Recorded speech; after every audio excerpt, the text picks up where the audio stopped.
Some things happen without explanation.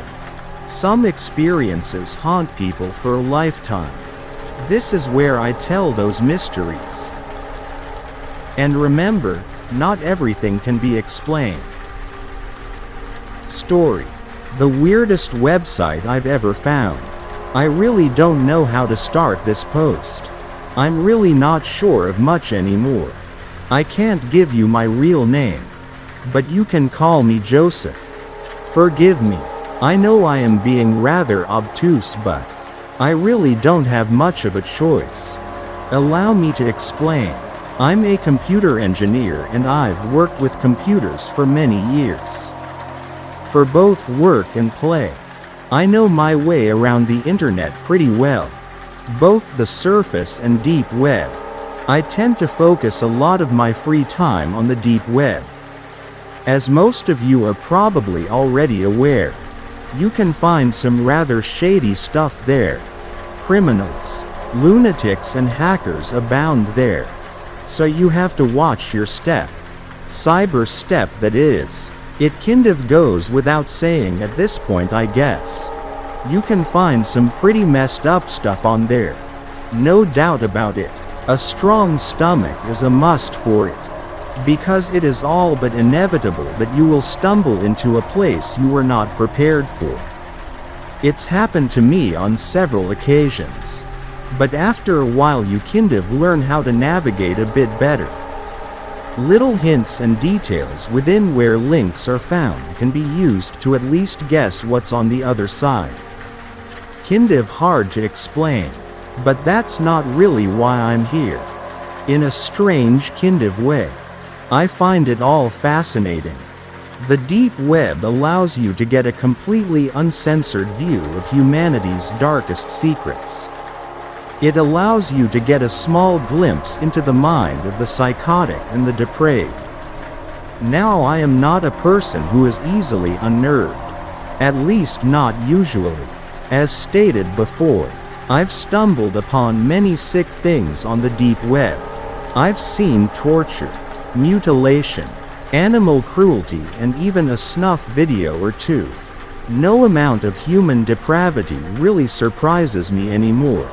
A couple days ago, however, I stumbled upon something that really made me question my previous statement. I'm not exactly sure how I got there.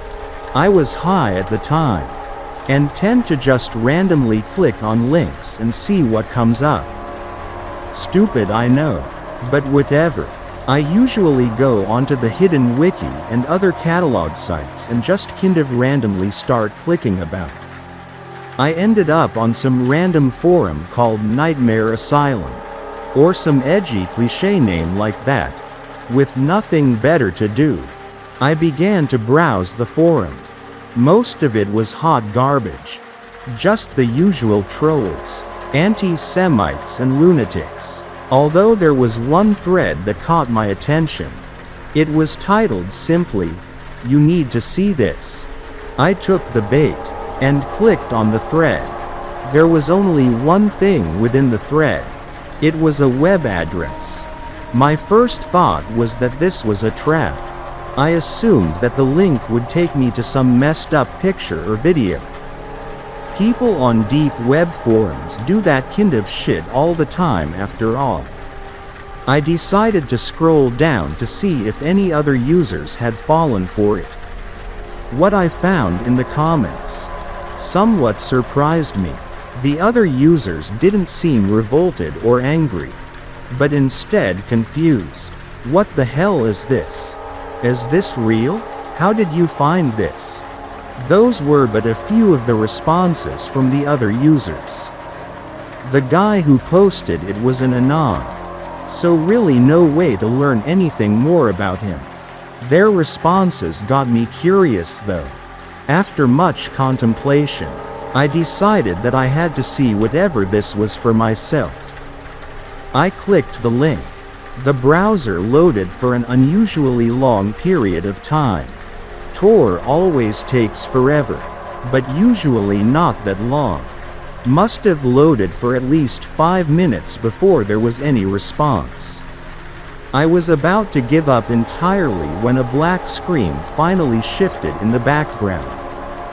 When it finally rendered, I was met with a simple and unflattering web page. It was a black background accompanied only by white text. Pretty boring at first glance. The heading of the page had only a single word: shepherd. Below the heading, multiple lines of text which filled the entirety of the page were listed. Closer inspection revealed them to be names, all in alphabetical order by surname. I scrolled down and immediately realized just how massive this archive truly was. As I scrolled, the little cursor on the sidebar barely even registered that anything was happening. I scrolled for at least a good 3 minutes, and the cursor barely budged. Thinking it must be inoperable for some reason, I clicked on it and dragged downwards. To my surprise, the page scrolled downwards as normal. Thousands, if not millions of names zoomed by my eyes within an instant. Too quick to even discern a single one. Suddenly, the excessive loading time made a bit more sense. I scrolled back up to the top and clicked the very first name on the list. Aberdo. Caitlin. A new page loaded revealing a picture of an upper-aged white woman with grayish-brown hair and hazel eyes. Mid-50s if I had to guess. She had a kind, welcoming smile, slight wrinkles below her eyes, and an overall glowing demeanor about her. She very much looked the type to bake her neighbors' cookies and spoil her grandkids with goodies on Christmas. The picture itself looked as though it was from a driver's license or passport photo. Below the photo it listed various details about the woman. Name: Aberdo. Caitlin. Jane. Date of birth: October 6, 1968. Place of birth: Hammond, Louisiana. Race: Caucasian, Anglo-Saxon. Social Security: Intel redacted. Now obviously I'm not trying to dox the woman. So no, I'm not giving out her SS, but yes, it was on there. Up to this point things were looking pretty standard. At least by deep web standards. Dox sites are unfortunately all over the place. And information like this is surprisingly easy to come by. One reason why it pays massive dividends to make sure you have some sort of data protection plan in effect. Anyways, it got significantly more interesting beyond that point. Location: Jessup, Georgia. U.S. occupation: postal office worker. Marital status: married, see Mark Aberdo. Known associates: Mark Aberdo. Husband: Andrew Aberdo. Son: Nathan Aberdo. Son: Elizabeth Welch. Friend, coworker: Nancy Hannigan. Friend. Hobbies: reading, yoga, Bible study group. Okay, that was a bit stranger. By the way, I'm paraphrasing a lot of this. I don't know for sure that Caitlin enjoyed yoga specifically. She may have very well been about that Pilates life instead. But anyways, it's easy to see why online degenerates would be interested in your social security and credit card details and whatnot.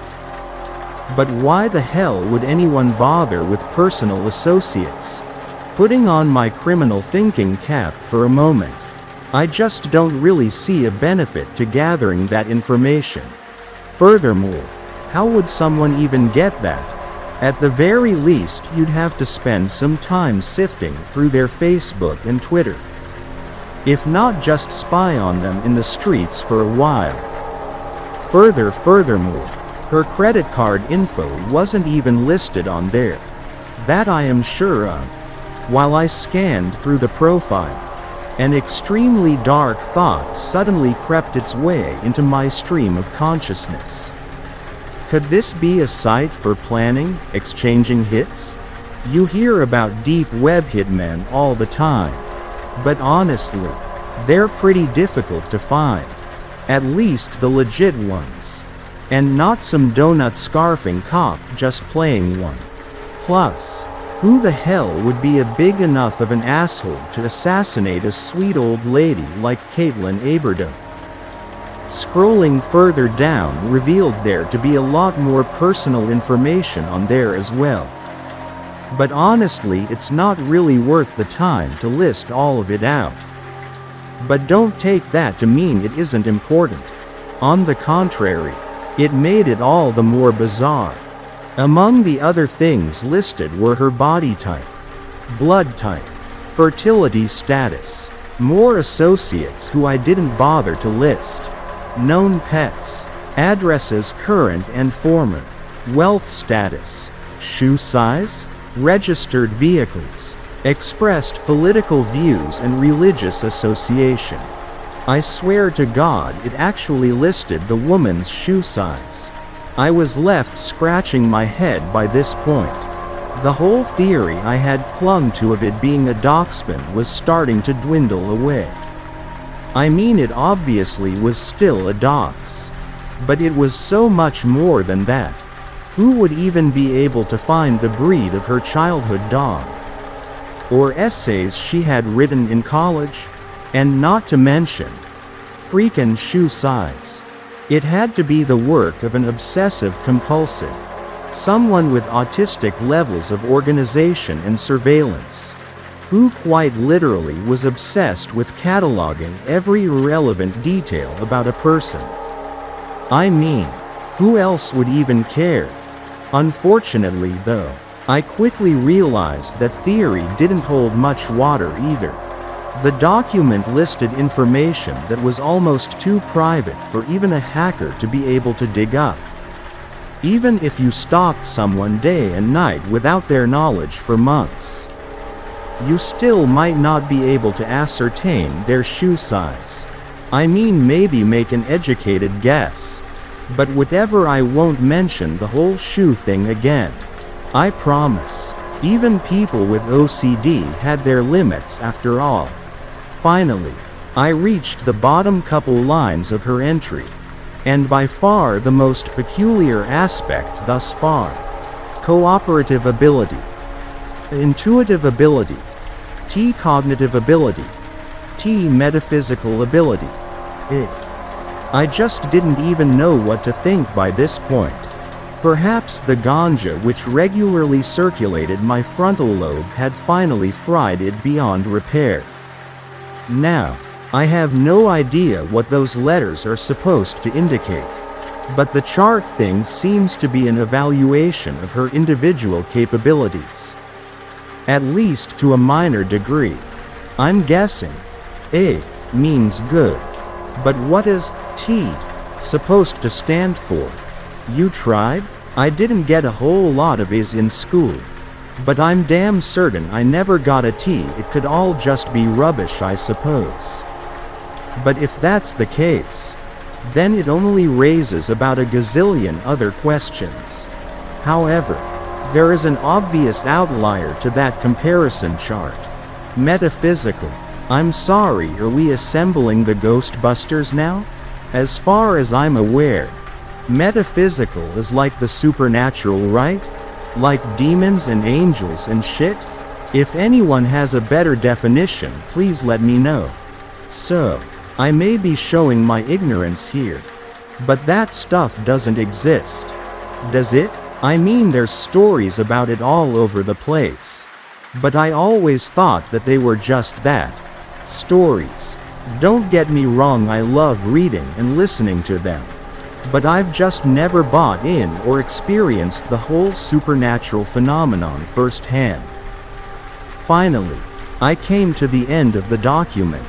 And read the final line. Conclusion. Utisher. I thought the spelling was a typo at first. But a quick Google search revealed it to be a word of the long-dead Latin language.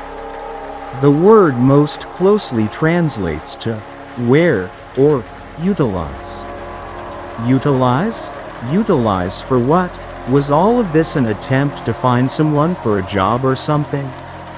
If that was the case, then it was by far the most unnecessarily extensive job application I've ever seen. Why wouldn't they just call her? It didn't make sense. None of it did. I spent some time trying to mentally assemble the pieces, while simultaneously rolling myself another joint. Any theory or educated guess I could possibly surmise was quickly debunked due primarily to a single reason: the massive size of the archive. I'll be honest, by the time I read the last line of the profile, I was a bit unsettled.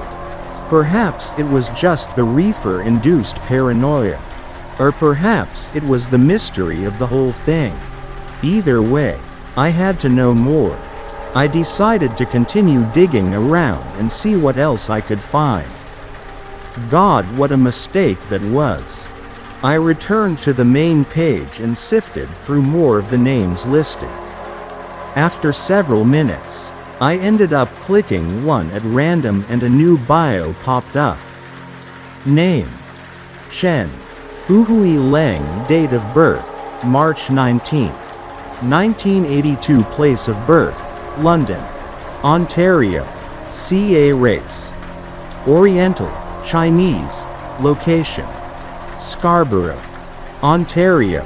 CA social security: fuck you, it's redacted. Occupation: computer software engineer. Marital status: involved known associates: Phi Chen, brother; Kurt Merriman, boss; Alex Martinez, co-worker; Darren Boyd, friend; roommate: Midori Aikiko, friend; love interest: hobbies, online gaming, web development. Much like the last bio, this one also revealed in-depth details of Mr. Chen's life. It revealed that he played the online game League of Legends and Rocket League quite often, as well as the fact that he would regularly binge-watch a lot of YouTube. This information alone is not too difficult to retrieve, but when it began to list his known childhood associates, I began to get more puzzled, and slightly worried. Again, the amount of detail in his profile was absolutely staggering. I didn't mention this before, but the entry also listed really private stuff. Criminal convictions, health statements and sexual fetishes were also on there. Now Mr. Chen's sexual tastes were admittedly pretty vanilla, as was his criminal history and bill of health. I mean, everyone likes a good spanking every now and then, but that's not really the point. I began to wonder if perhaps it wasn't the people themselves who had written this information. I mean, who else could possibly know them so well? Why they would choose to do that was beyond me. Blackmail, coercion and sheer stupidity could explain some of it, I suppose. But it still didn't really add up. And yet again, my theory was incinerated within moments of conjuring it up, after I had read the last few lines.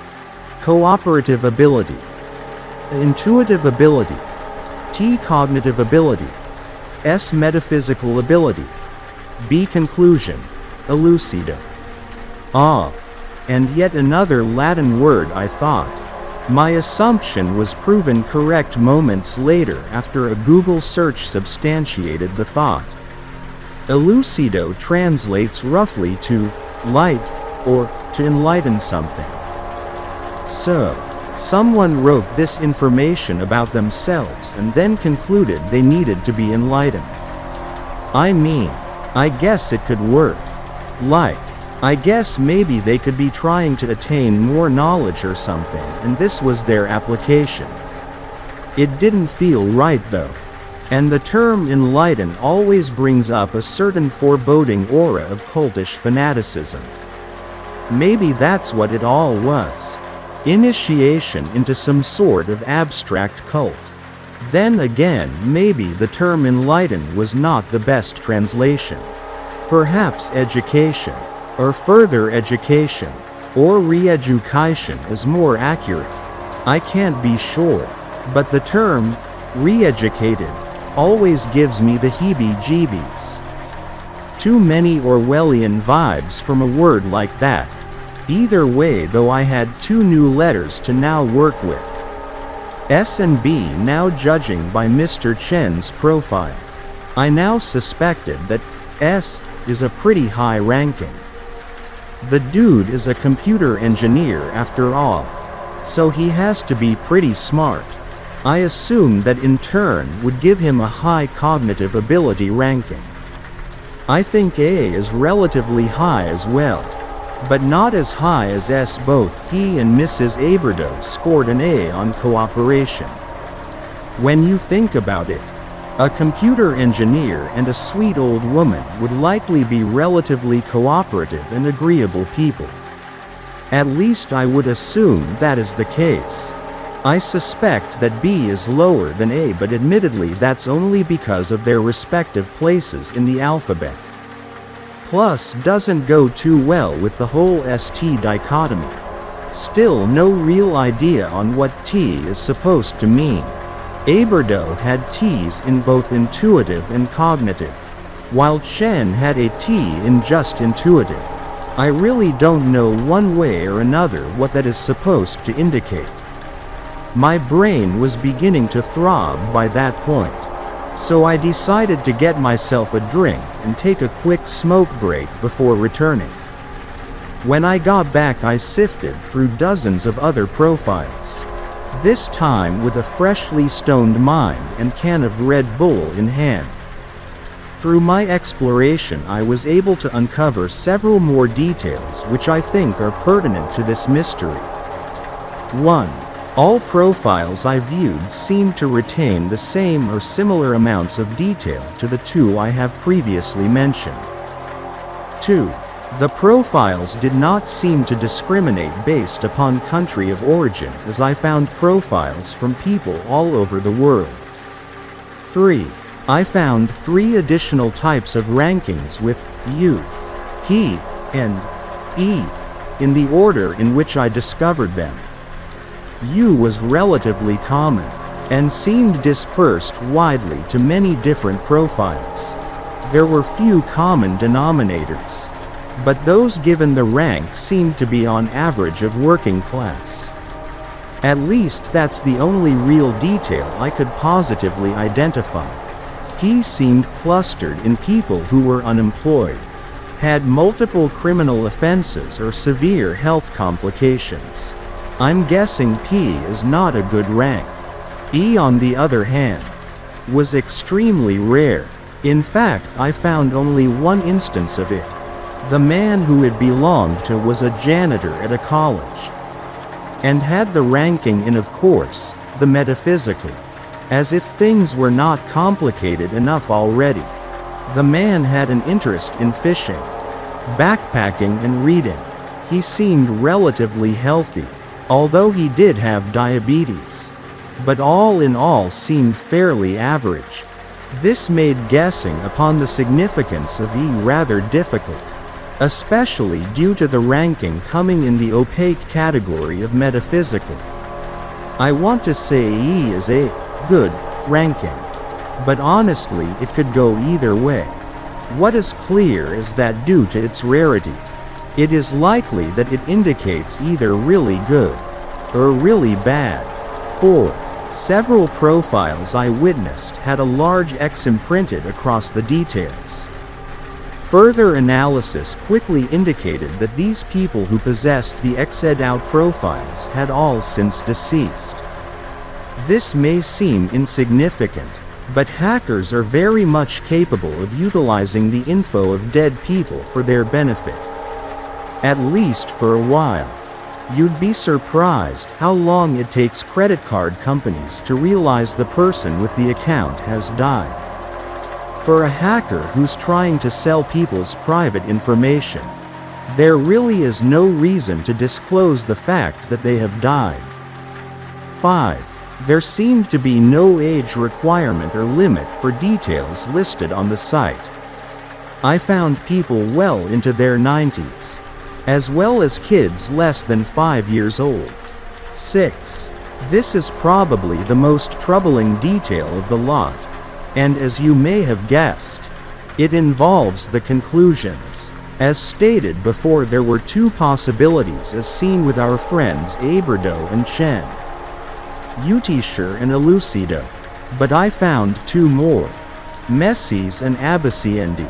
Both were also Latin words. Messes translates to harvest, and Abyssiendi translates to throw away or dispose of. Now I don't pretend to know what harvest is supposed to mean. And honestly, I'm not even going to guess. I think we've proven thus far that my theories aren't exactly Nobel Prize worthy. But I'll admit that makes my heart quiver in my chest when I think of possible implications. However, I think dispose is pretty self-explanatory. The thing that truly disturbed me about it, though, was the frequency in which it was used. It seemed that 3 out of every 4 profiles I checked ended in that dreaded conclusion. Abyssiendi. By the time I took a break from sifting through the logs, it was almost 3 a.m. My eyes watered from hours of staring at the faux screen, and head pounded from overuse of logic and speculation. I think I knew what it was by that point, though. A hoax, a charade, a work of fiction pulled off by countless authors for unknown purposes. It had to be. No one was capable of pulling off the vast amount of research and observation required for even a single profile, let alone the millions on there. More than likely, it was just the work of an edgy shitlord trying to convince the world of Illuminati New World Order plans or some bullshit like that. It's all I could fathom to be a viable explanation. I tried looking around the site more in depth, but found a severe lack of any explanation. No FAQs, no forums, no mission statements, no sources, no vague project hints, no taglines. It was just a massive collection of personal details from millions of people all over the world. The whole experience gave me a subtle feeling of dread, as if I had stumbled upon something I really wasn't supposed to be seeing. It was like a lost massive repository of deadly secrets, though why and how it was kept the way it was still eluded me. Again, I circled back to the hoax idea. This had to be a joke. Some kind of troll super allegiance had to have made this, right? There was no way that anyone could possibly know that much about so many people. And in addition to that, there was no way that whoever was behind this was really planning to annihilate all these seemingly innocent people. Hell, they probably weren't even real people. I thought to myself, just characters fabricated in order to baffle and entertain. But then, who would go to all the trouble of listing literal millions of different fake names and people? Who would even have the resources and time to do all that? The more I thought on all of it, the less sense it made. Again, I found myself asking why? It had to be some kind of fiction. It was just the only thing that made sense. I wish I could have believed that. I wish I still believed that. I wish I would have never found that site, and that I could have continued on blissfully unaware of its existence forever. But everything I know now contradicts the hoax theory and makes denial impossible. I scrolled down the vast gallery using the slider bar for several minutes. When I stopped, I was somewhere in the S section. I clicked on a name randomly and brought up the profile of another man. I'll refer to him as Stevens. From there, I opened a separate browser on the surface web and brought up Facebook. I typed Steven's full name into the Facebook search bar and hit enter. Now, as you may have guessed, Stevens is a relatively common last name. It brought up a lot of results. I spent several minutes glossing through them, until I found what I desperately didn't want to see. It was the profile of the same man from the website. He had the same job title, location, wife and children listed on Facebook that had been listed in the Shepherd archive. It was without a doubt the same man. So, either someone had painstakingly created a false Facebook profile for this false man listed on an extremely obscure deep website simply to correlate their fictional project on the off chance that someone may at some point stumble upon it and decide to devote hours to actually researching it. Or it was real. The simplest of explanations is more often than not the right answer. And with each new discovery, my plausible deniability was jammed further into the paper shredder. A Google search of Stevens also turned up a Twitter account, LinkedIn profile, and even an amateur cooking blog under his name. I searched several other names from Shepherd, and found most of them with correlating Facebook and Twitter accounts as well. I should have just logged off by that point. I should have just left well enough alone, forgotten that place and tried to go about my life in peace. But of course, I didn't. Curiosity is never satiated unless taken to the absolute extreme. A simple taste of truth is never enough. When the whole platter is available for the taking, I scrolled back up to the top of the main page, and discovered something I had somehow previously overlooked. There was a small blinking bar on the top right corner of the page. I panned over to it and clicked, and a small text bar appeared with a simple blinking icon. A search bar. It had to be. I thought about searching a well-known figurehead or celebrity, but that would have been too easy for them. Gathering information on those people would be much easier than your average Joe or Joanne. I needed someone I knew personally, so that I could see how accurate these biographies truly were. I searched a friend of mine I had known for many years. I won't give his name, as to protect his identity as well as my own. And lo and behold, I was once again blown away. Everything on his bio, at least as far as I could tell, was correct. It listed his birth date accurately, as well as his kids, family, occupation, hobbies, among other things. I was also listed as a known associate. Then I read the dreaded words underneath his conclusion, and my stomach twisted into a black hole. Abaciendi. I really should have stopped by that point. But I didn't. I couldn't. Because there was one more thing I had to try. One more thing to prove to myself and everyone that it was just a hoax. Despite all my trepidation and growing concern for what was rapidly becoming apparent before my very eyes, I had to be sure. At that point, it was more duty than anything else.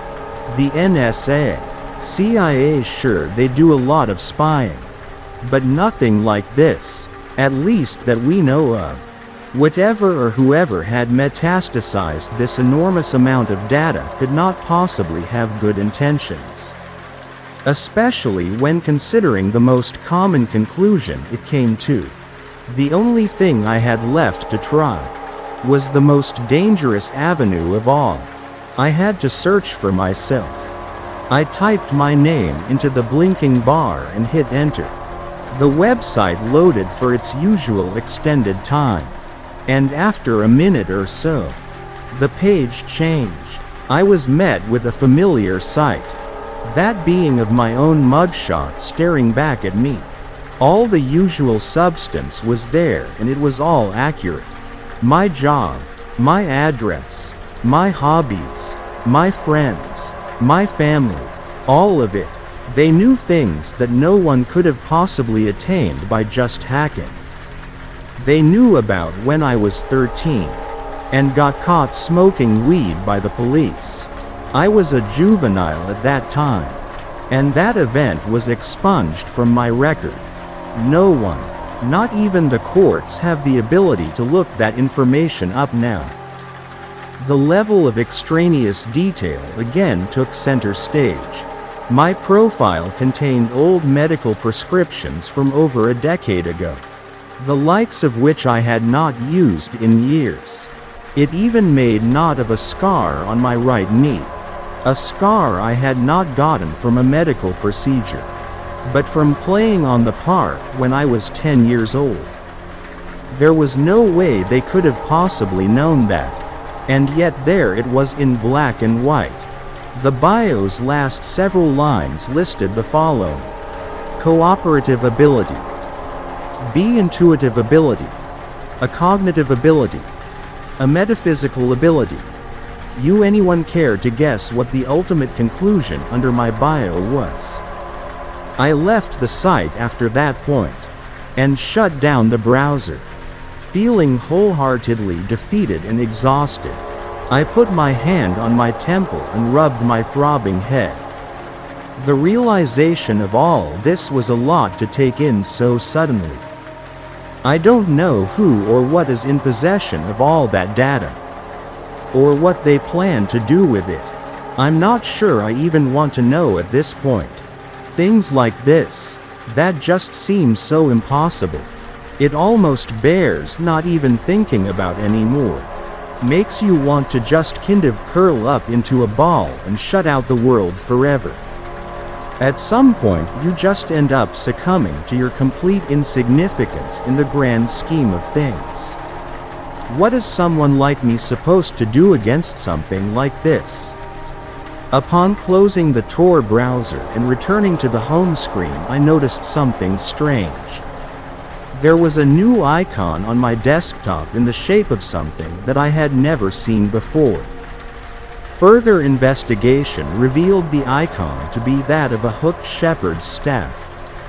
My heart began to thump immediately, knowing full well that it was likely a malicious program which had been leached onto my hard drive without my knowledge. Now technically, since I myself didn't willingly download anything or allow any unknown publisher access that shouldn't have been possible. Plus, the number of firewalls on my computer and proxy service used by Tor should have been enough to hide me from any foreign attempt at malware. So long as I didn't make any stupid mistakes. But I did, and I knew that I did. I had entered my own name. No doubt whoever was on the other end had searched me out, tracked down any IPs connected to me, and downloaded that program. I had been on the site for hours after all, and that would have given them ample time to find me. I ran a virus scan on my computer, and after several minutes, it surprisingly came back clean. I stared at the simple icon and found my hand moving the cursor towards it. I clicked it, and it quickly opened to a simple WordPad document. Thank you for visiting Shepherd. That's it. That's all it said. No warnings or threats. No mysterious phone numbers or cryptic details of my address and current location. Not even a cliché of, "I can see you." I had my webcam taped up anyways, but it wouldn't have mattered. They had all that information already anyways. And they knew that I would know that. There were no threats that they needed to make to me. They were all powerful in their domain. And they knew that. They knew everything about me. Everything about all of us. I wouldn't have believed it had I not seen it for myself. Their simple message was only an added condescending remark, a final parting word, to remind me to stay in my lane. Message received loud and clear. For those of you who have read this far, I suppose you're naturally skeptical of this account. That's good. You should be. You should be skeptical of everything in this world. For nothing is ever as simple as it may appear. Trust no one, especially those you meet on the internet. Skepticism is a must to survive in our world. But just know that by embracing your skepticism, you may mark yourself as one who will not fit their diabolic new agenda. Whatever it may be, that is what I believe that site is. I've never been one who necessarily believes in conspiracies or any of the superstitions regarding elites of the world. But this site has made me question a lot of things. They know so much more about us than anything I would have ever believed possible. Who they are is still a mystery to me. But it's clear what they want: control. And they are well on their way to achieving that goal. For those who demand proof, well, I'm afraid I can't give any. The screenshot feature on my laptop has seemed to inexplicably have stopped working. Wonder why that is. I've tried accessing that site again, but it only displays an error message every time I do. Deep websites often change domains, so it's not entirely unheard of. Nightmare Asylum or whatever it was has also vanished, and any attempt I've made to locate it has since been fruitless. I don't know what it all means, but I don't sleep much anymore. I've become paranoid, locking myself indoors even more so than I am used to. I hope it's all a hoax, even though every sense within me says otherwise. I'll leave you with the links for both sites, although I doubt it will do any good.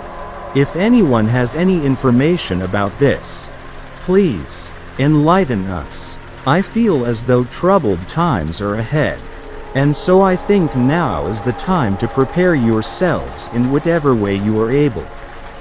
Sometimes I wonder whether or not it was all just a vivid hallucination of some sort, like some nightmare scenario my mind concocted while under the influence of too much cannabis.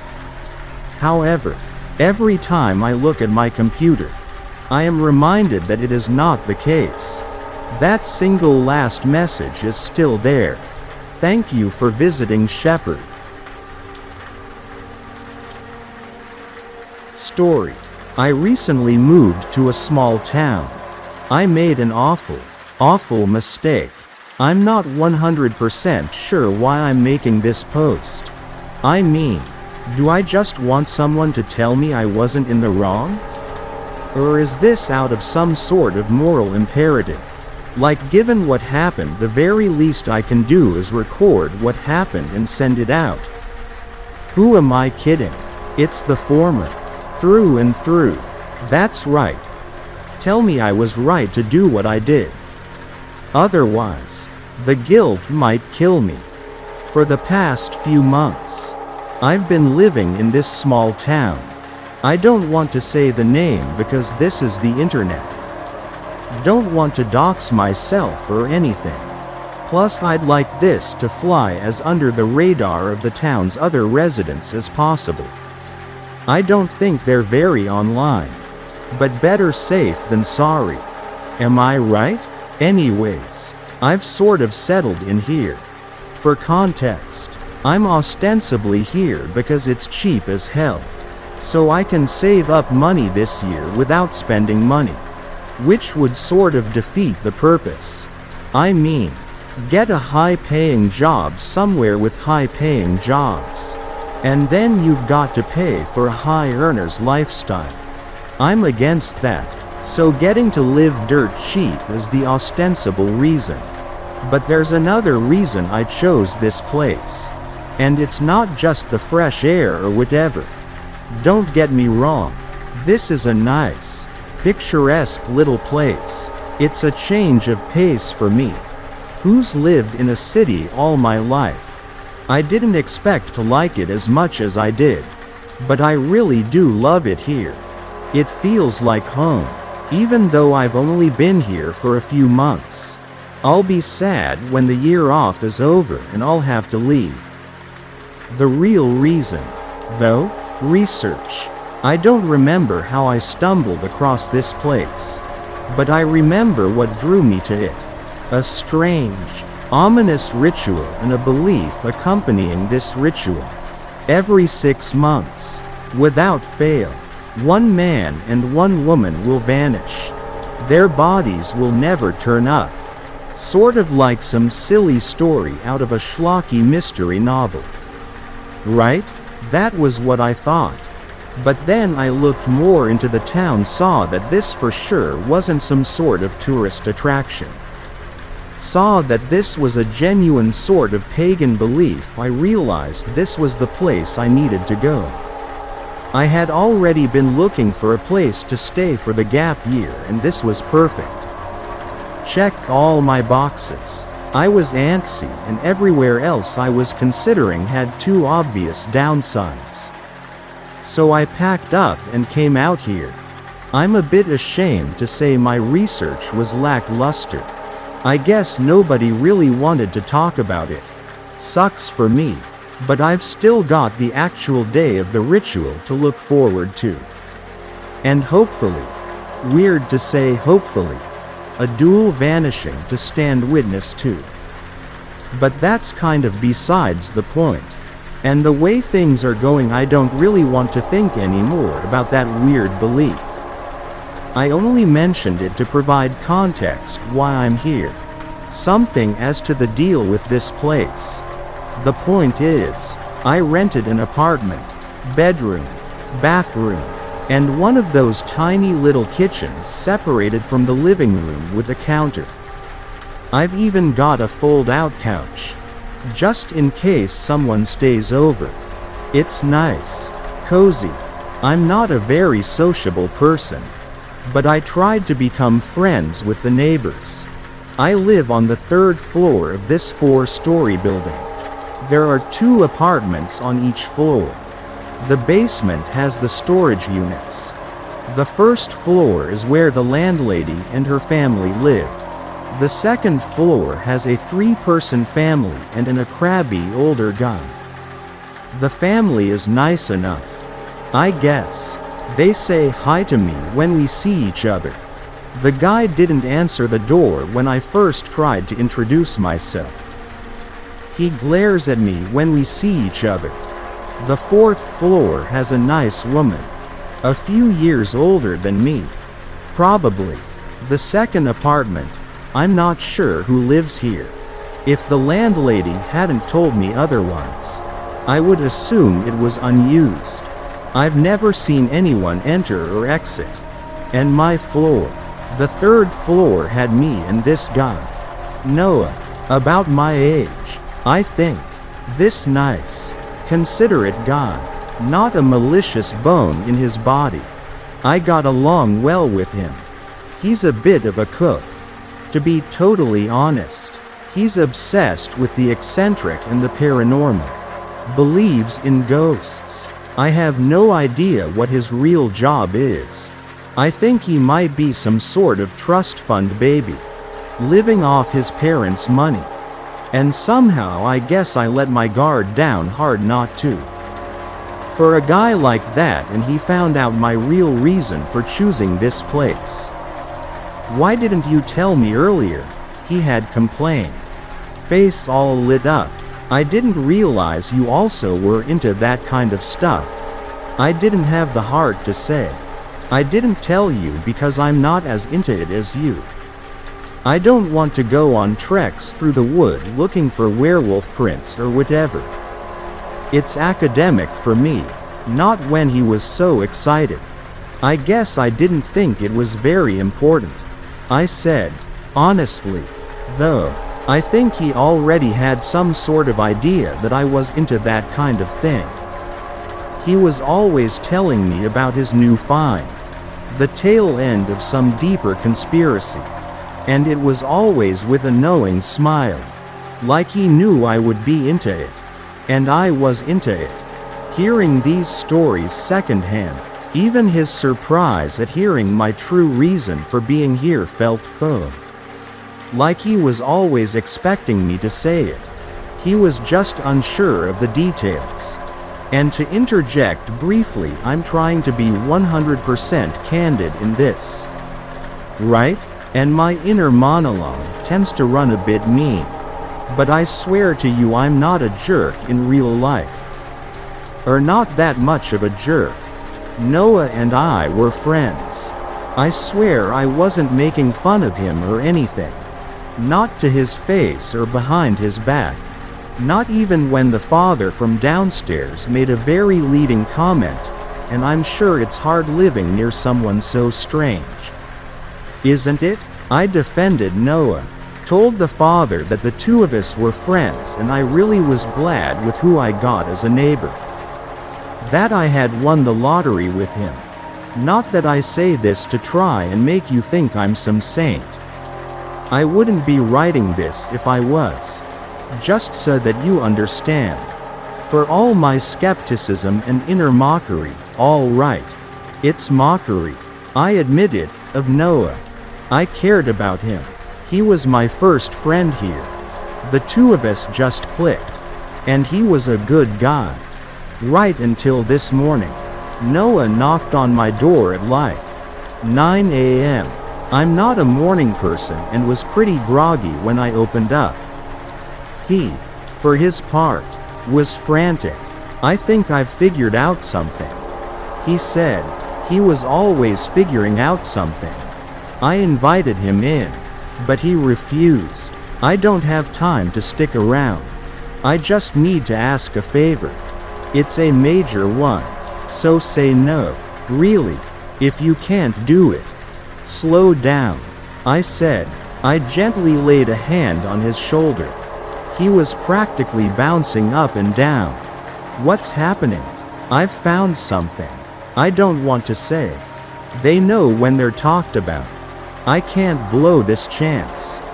I said, okay, you don't have to say. What's the favor? He hesitated. I just need someone. He said, if I get in too deep. An escape route. For you to be free to get me if I need you. Like, if you call me, I said, for me to be ready to go and pick you up? You mean like that? He blinked. Basically, he said, I mean, I guess. So how is it a major favor? I asked. That's pretty par for course. Well, he blustered, flushing. It could be dangerous. If I'm right, you might be, I mean. You could get in serious danger. Do you understand? It's hard to understand if I don't even know what you found. I said, his face scrunched up, tongue-tied. Sorry, he said, it was silly. Don't worry. No, I said, no, I didn't mean it like that. Don't be ridiculous. Text or call and I'll be there. We're friends. Noah. He brightened up. Especially at the word friend. I think he doesn't have many. I get it. It's nice to be acknowledged. Thank you, he said, sincerely. And then he was back in his own apartment. I saw him once more that day. A bit later, lugging out a box. He waved. Supplies, he shouted, pointing at the box. I gave a thumbs up before retreating back inside. I was maybe regretting my promise a bit. It couldn't have been anything real he found. But, still, what if he got in trouble with? I don't know. Some sort of criminal? But it was too late for second guessing. I had promised. If he texted, I would be there. That meant I had to stay in for the day. Which was fine by me. I curled up on the couch and watched Netflix on my laptop. Until 9 p.m. When my phone dinged. Noah had texted me an address. Seriously? I thought. It was dark outside. I was lazy. And maybe a bit scared. Only a bit. At first I was slow to get up and fumble for my keys. And then I had a moment of clarity. Thought, why the hell are you dragging your feet like this? Noah could be in real danger while you're lollygagging like this. So I grabbed my coat and bundled up. It's cold in the winters here. And then I took the elevator down and headed to my car. Except there was someone right there, leaning against the hood, a strange, indistinct figure. My breath caught in my throat. I stopped and stared. He stared back. "You are not ready," said the man. I gripped my keys tightly. In the moment, I genuinely thought I might vomit. "Get off," I wanted to say. "Get away." A deep, perverse sense of wrongness had filled me. Something sick wriggled around inside my stomach. Instead, I said, "What do you mean?" It was barely a whisper. The question seemed to annoy the man, which in turn terrified me. "You haven't prepared," he said, as if a change of phrasing would help me understand. I started to inch forward again, feeling as though I was stepping through molasses. Part of me wanted to stop. If a crazy guy attacked me, I would lose. And would he really just let me get in and drive off? He seemed so serious and menacing. And besides, there was a sense of otherworldly unease which his presence dredged up. The other part of me whispered, "You promised Noah," and I continued on. "Are you sure you want to go there?" he intoned. I stared. My tongue felt leaden. I was petrified. What the fuck was I supposed to do? He was actively barring me. Now, in front of the car door. Slowly, I nodded. The man gave me a look up and down. Then he turned and left. I couldn't describe his appearance. Now, it's strange. The details are so fuzzy. I can barely recall my own actions at the moment. From first catching sight of him to when my nod broke the spell. Even right after, sitting in my car and calming down. Still jittery. I couldn't remember a thing about what he looked like. And now, trying to make sense of what happened this evening. Okay, maybe I should have listened to him, but how could I have? And what would it have done? It would have done nothing. He knew something was happening. I should have at least steeled myself. Listened to his cryptic warnings. And now I wish I had stopped him. Begged him for his help, or at least to explain what the hell was going on. Who he was. But it's too late for that. I couldn't have known back then. I was still shaken by the time I arrived to the address Noah had texted me. A warehouse by the edge of town. I hesitated, but a promise is a promise. I reminded myself. Find him, and I dragged myself out of the car, one foot in front of the other. The same sense of wrongness which I felt with the man had returned.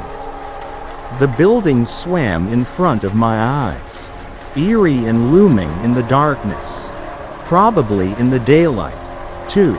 To be honest, it was abandoned and run down, and certainly uninviting. The door had been boarded up, but someone had pried off the boards. Noah, I thought, grimly staring at the crowbar. Tool from the box. At least I was certainly at the right place. FTR. My phone was at 30% at the time, so I was hesitant to turn on my phone flashlight. But a few paces in and the claustrophobic darkness meant I had no other real choice. The beam cut through, but only a bit. I could only see a foot or so in front of me. Dust mites swarmed through the air. I coughed. Why had Noah disturbed this place? What had he been so convinced he had found? And what happened to him? I screwed up my willpower. Weighed my options. Either I could continue into the darkness, terrified for my life. Or I could shout. Maybe something would find me. But realistically, nothing was here. Noah had gotten lost or trapped and panicked. He was just this nice guy, not cut out for exploring boarded-up places. Right? It still terrified me. The prospect of making noise and drawing attention to myself. I dug my fingernails into my palm. "Noah," I yelled. "Where are you?" My voice echoed back at me. "Where are you? Where are you? Where are you?" I took another tentative step forward. Maybe he had already found a way out? Had to leave his phone behind. Couldn't contact me? I almost turned around and headed out. I was so hopeful. "Ange," I heard distantly. "Hurry." Well, that was that. And hurry. I took off at a half jog, sweeping my flashlight in a broad arc. Nearly every room was boarded up. Something brown-red encrusted swaths of wall and floor. I shuddered reflexively and kept my phone tilted straight ahead. Some things were better not to know at the present moment. And then I saw the light glinting off beady eyes in the corner. I don't hate rats. I had a pet mouse when I was a kid. Actually. And I know rats aren't the same as mice, but whatever. I had a soft spot. I wasn't some sort of scaredy cat. But in the moment, the shock was enough to make me drop my phone. I warily bent down to pick it up and something ran over my hand. I gave an undignified shriek. Reeling up. At least I had grabbed hold of my phone. I shone my flashlight back to where I had seen those beady eyes. But the creature was gone. It hadn't been looking at me. I think, especially with hindsight, still freaked me out. "Ange?" I heard again. Louder this time. I was getting closer. And the warehouse was proving to be more of a labyrinth than I had expected. I rounded the corner. "Where are you?" I called back. No response. Then a sharp, piercing scream. My mind went blank. I was so afraid I could hardly think. I thought I might piss my pants. To be honest, never done that before, but I could only imagine if any situation was right for it. This would be it. Somehow, I continued to move forward, as if by autopilot. And that was how I found the staircase. Up or down? I stared at the two options vacantly. Down, I thought. I wasn't sure where this sudden conviction came from. But I somehow knew that what I was looking for was downstairs. I just wasn't sure what I was looking for anymore. So I headed down, clinging tight to the rickety banister. My other hand clutched the phone. Knuckles turning white. Then the stairs turn. You know what I mean. When the stairs go one direction, then suddenly 180 degrees the other way. Still headed down? And so I turned. And paused. I saw Noah, perched on a table. Below him, a teeming horde. A horde of hundreds of vermin. Armed with sharp little teeth and claws, but more importantly numbers. A horde of rats and mice and cockroaches and ants, and I thought I saw a rabbit there. 2. A stoat. A crow flying at him from above, which he wildly batted away with his torch, dead battery. No light, and I saw how the table was unbalanced and not on solid ground. Probably hadn't been for a while. Teetering back and forth in this giant mass under him. Saw his phone tip down from the table. The weight crushing a few of the animals, but countless others swarming to take their place. And how the table was tipping. Tipping, and he was tipping with it. And he was clinging to the table's edge, but he had to fight off those birds who swooped in from above.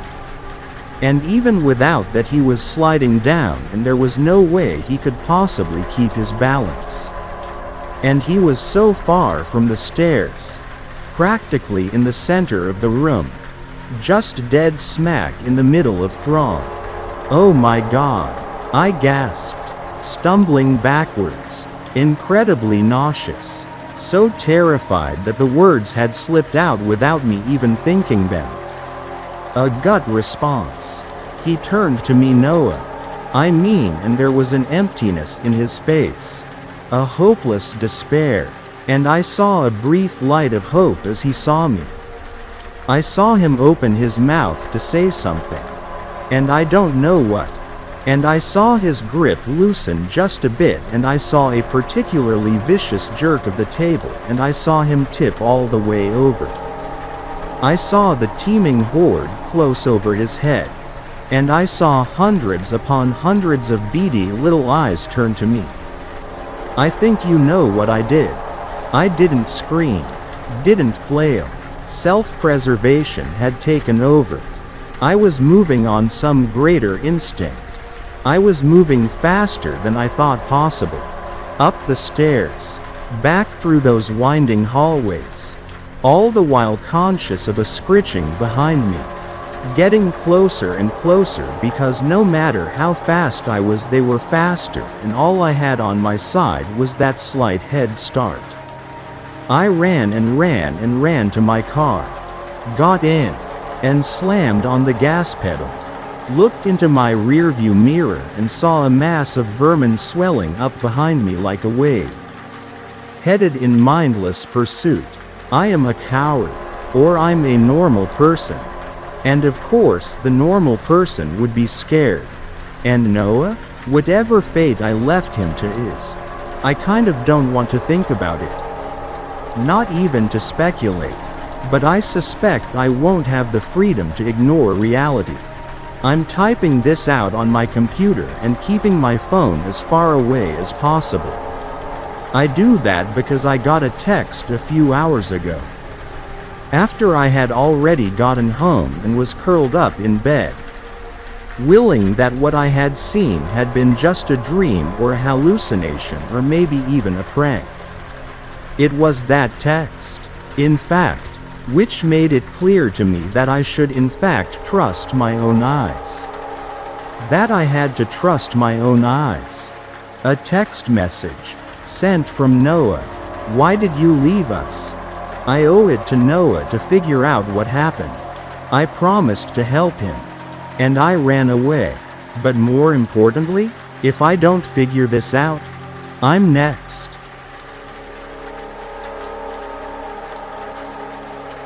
Story. My dad murdered my brother. And now I know why. When you grow up in an abusive household, it can be hard to be sure if the things you remember or imagine, or if they really happened. So much abuse is predicated on the idea that you keep your victim off kilter. Keep them guessing not only as to what comes next, but if what has already happened really did. When I look back on my childhood now, I feel that way about a great many things. It's hard to remember things objectively, since so much of that time was spent in fear for myself, as well as my brother. First though, let me tell you who I am. My name is Nathan Taylor, and if you are from the same small northern Oregon town as me, you already know my story. My name, as well as my brother's name, are the stuff of legend there, but the name you're more likely to have heard would be Bill Taylor. That's my father, and his name made national headlines for a time, because he murdered my brother and tried to kill me too. Blank. Underscore. Blank. Jeremy was just about 7 years older than me. We were close in the way that only a pair of brothers who both hate their father can be. We endured the same drunken tirades, were whipped with the same belt, and spent the same long nights in the same room being as quiet as possible. Since one noise could set the old man off, My father, for his part, isn't a particularly physically imposing man.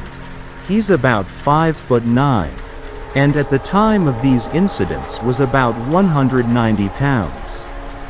He's put on some weight since then from what I've seen. But prison will do that to you.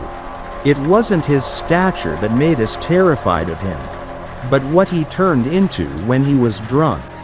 He became another person entirely when he was drinking. That small man would suddenly become an 8-foot tall, 500-pound monster whose sole intention was to hurt us. At least, that's how it always seemed the mind of a child. I don't have any memory of our mother, though Jeremy did tell me some stories. I just know that her name was Mary, and she killed herself just shortly after I was born. Beyond that, I've never been able to find any real information. I don't even know where her grave is supposed to be. That's all relatively unimportant, though. So my dad raised us boys alone, and he was a strict disciplinarian. He believed that the way to make a boy into a man was to beat the harsh realities of life into him, and never let him slack off for a moment.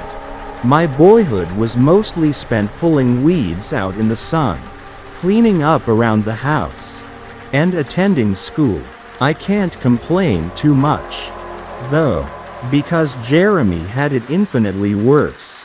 As the oldest, Dad saw Jeremy's responsibility to take on the position as patriarch to be a given. He was on Jeremy incessantly, hounding him about doing better in school, finding a job, and providing money for the household. When Jeremy wasn't bending over backwards to appease our dad, he was usually looking out for me in one way or another.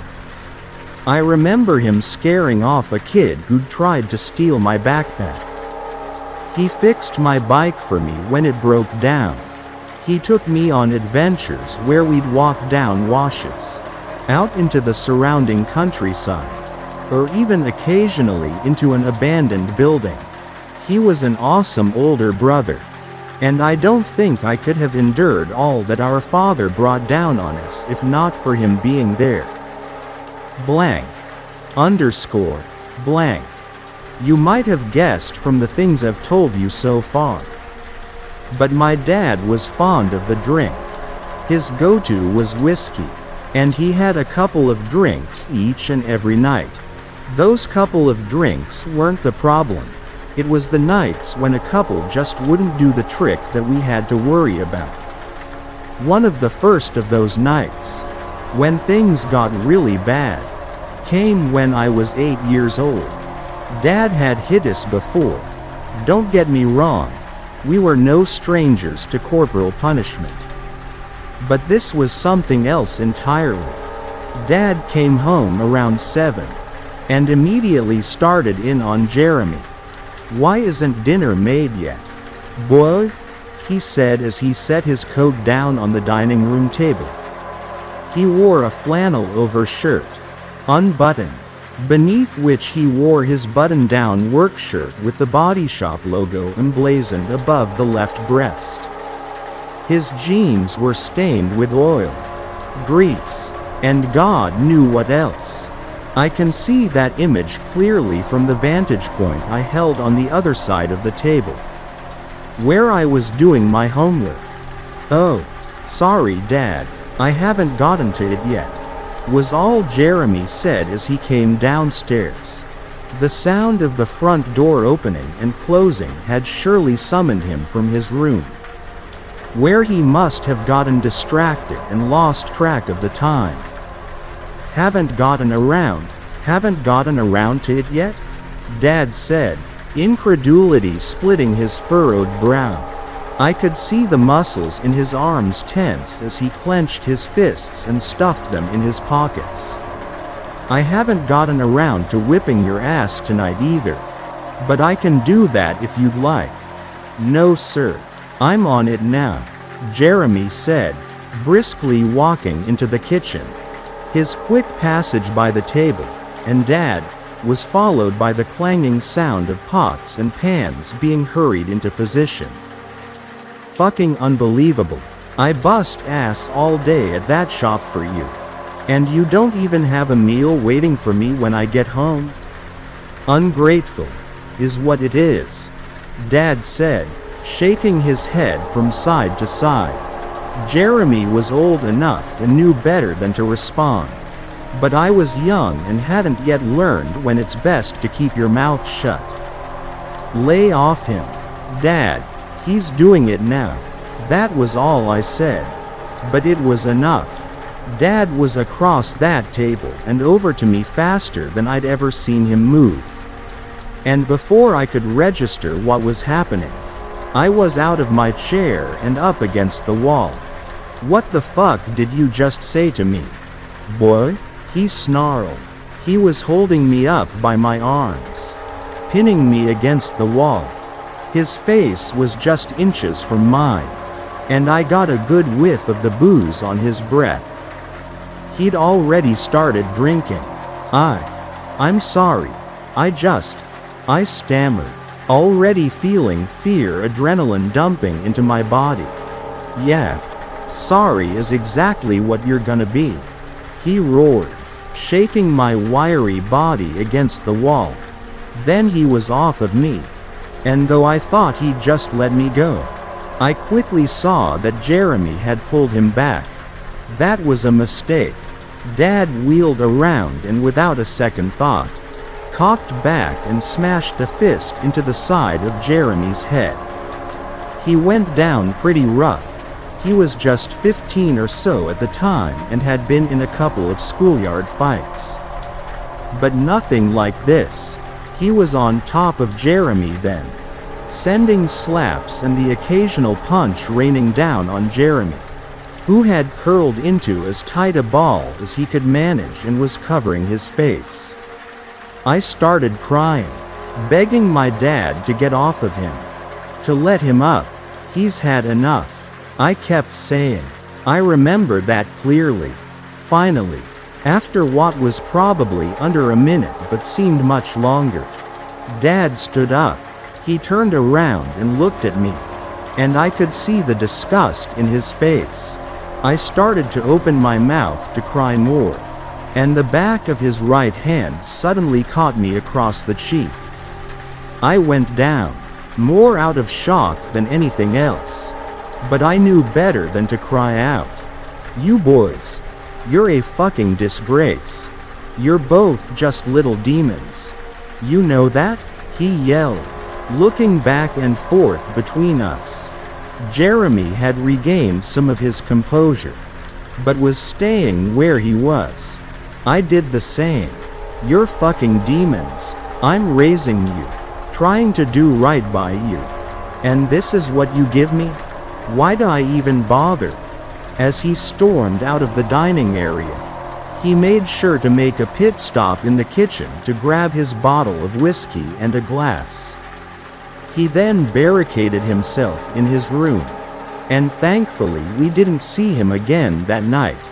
Hours later, as Jeremy and I laid down in our beds to get some much-needed sleep, I heard Jeremy whisper from his side of the room, "He's the fucking demon," was all he said. Blank. Underscore. Blank. Things got worse from there. Dad's heavy drinking nights became more and more frequent, and the beatings became a regular thing. It had an impact on Jeremy more than me, and it was noticeable mostly in his behavior. He began to fail classes in school, as well as stay out later than he was supposed to. Chores slipped, and I even suspected he might be using drugs at one point. I never found out if that part was true, but honestly I wouldn't doubt it. Those years of his life were really rough. Of course, all of that behavior slippage just made Dad even more angry, which probably drove him to drink even more. Not that that's an excuse for how he behaved, but when you're an alcoholic, almost anything is a reason to drink.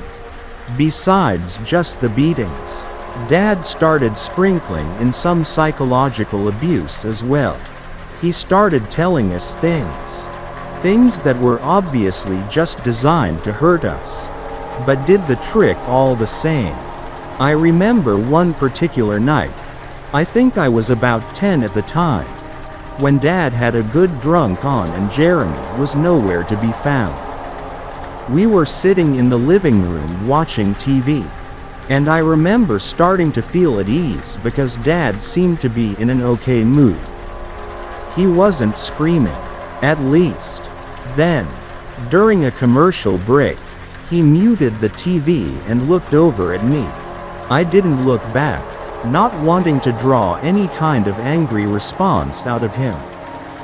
Finally, after about 10 seconds of just staring at me, he took a sip from his whiskey glass and said, "You know, I'm not joking when I tell you guys you're evil.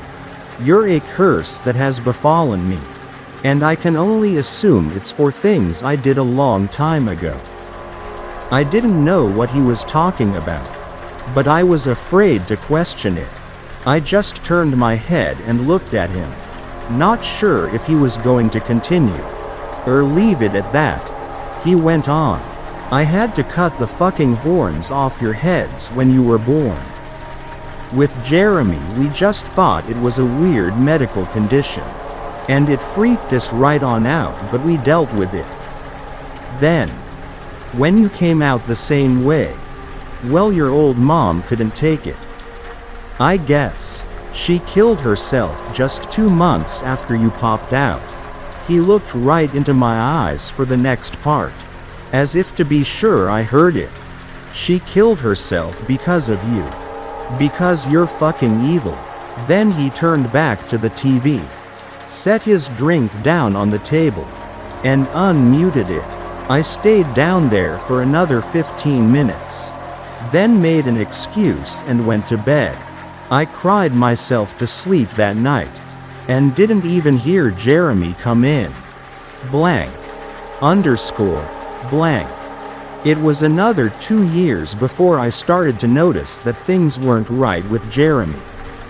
I already mentioned that he'd been staying out late, but around this time, when I was between 13 and 14, he just stopped coming home altogether some nights. It's really important that you know just how close my brother and I were.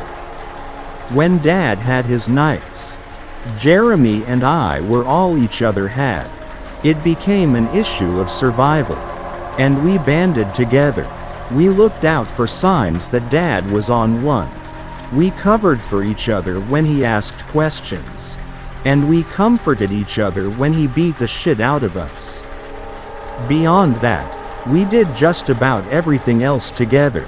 We walked to school together every morning, hung out together on the weekends, and even read the same books. I idolized Jeremy in a very real way, and when he started to take a turn for the worst, I was the first to notice. I confronted him about it one night when I'd stayed awake to see just how late he was really staying out. The door to our bedroom slowly opened, and I heard Jeremy enter. Trying to be quiet, I checked the dim glow of my digital watch to confirm the time. 4:11 a.m. The sun would be out soon. "Where have you been?" I asked simply. I heard my brother tense up, clearly startled by my voice.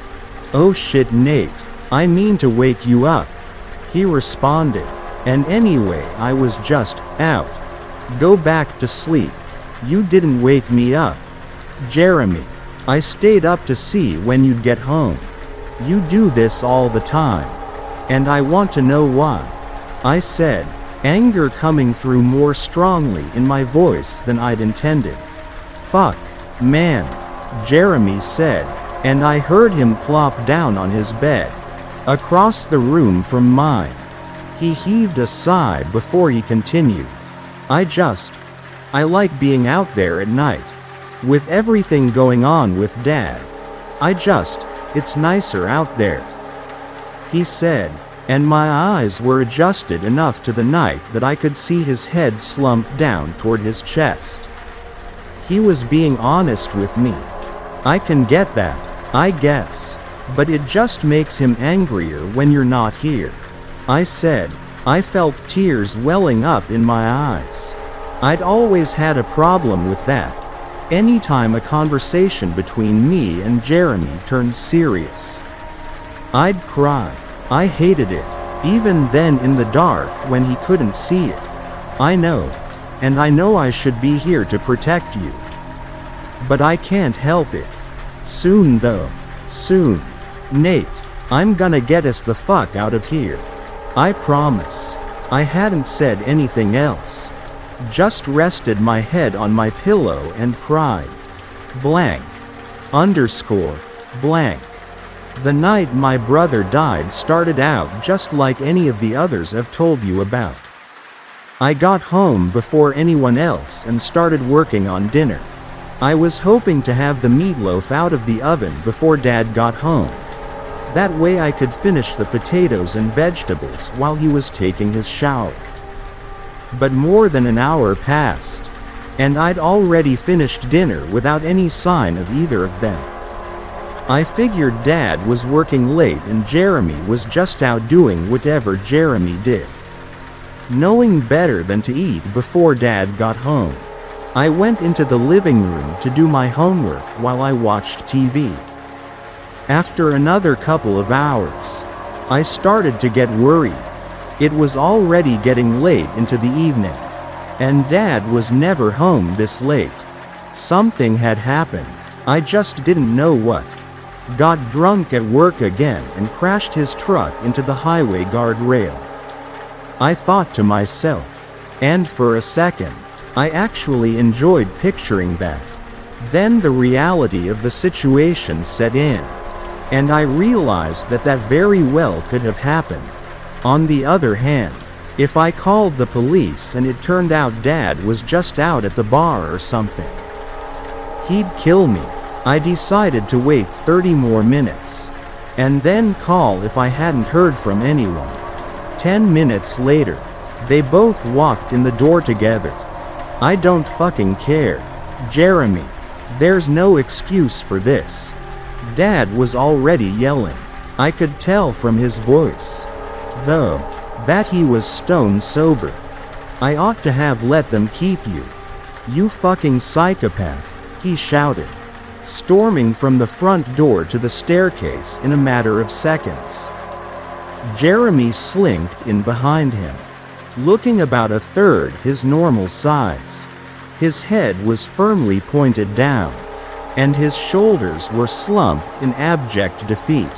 I stayed where I was on the couch, waiting to see how this would play out. Dad put his keys down on the table beside the staircase, then stripped his jacket off and dropped it on the floor. When he put his thumbs to his eyes, it took me a few seconds to realize what was happening. He was crying. I'd never seen that before. I tried so fucking hard with you guys. I know I'm harsh on you. But Jesus fucking Christ. Jeremy, what is wrong with you? He then marched up the stairs and slammed his bedroom door. I turned to Jeremy, who was standing just inside the doorway. "Wah," I started, but he cut me off immediately. "Not now, Nate, I don't want to talk about it." With that, he'd headed off to our bedroom. When he closed the door, it was done as lightly as possible. I was so confused, and wanted to follow him into our room. But I'd seen that look in his eyes, and I knew that would be a bad idea. He really meant it. He didn't want to talk about it. I didn't have to wait too long, though. A little less than half an hour later, Dad came out of his room. He was just wearing his undershirt, pulled halfway out of his jeans. His belt was undone, and I could tell by his gait that he'd had a drink up there. "Come sit at the table, Nathan," he said quietly, gesturing between myself and the table. where dinner was starting to get cold. I got up and took my normal place on his left side. He sat down in his spot at the head. "Serve us some food, please," he said. I went through the motions of cutting slices off of the meatloaf and serving them onto our plates beside the potatoes and vegetables. I went through the motions and I kept it as tight as I could. Because every hair on my body was on edge. I only ever saw Dad this calm before a storm. When the food was plated, Dad asked me to go pour him a drink. I did it without comment, getting a glass out of the freezer, where he kept them, wet so that they would get frosty, and pouring him a double on the rocks. Like he liked it, I set it down in front of him and sat back down.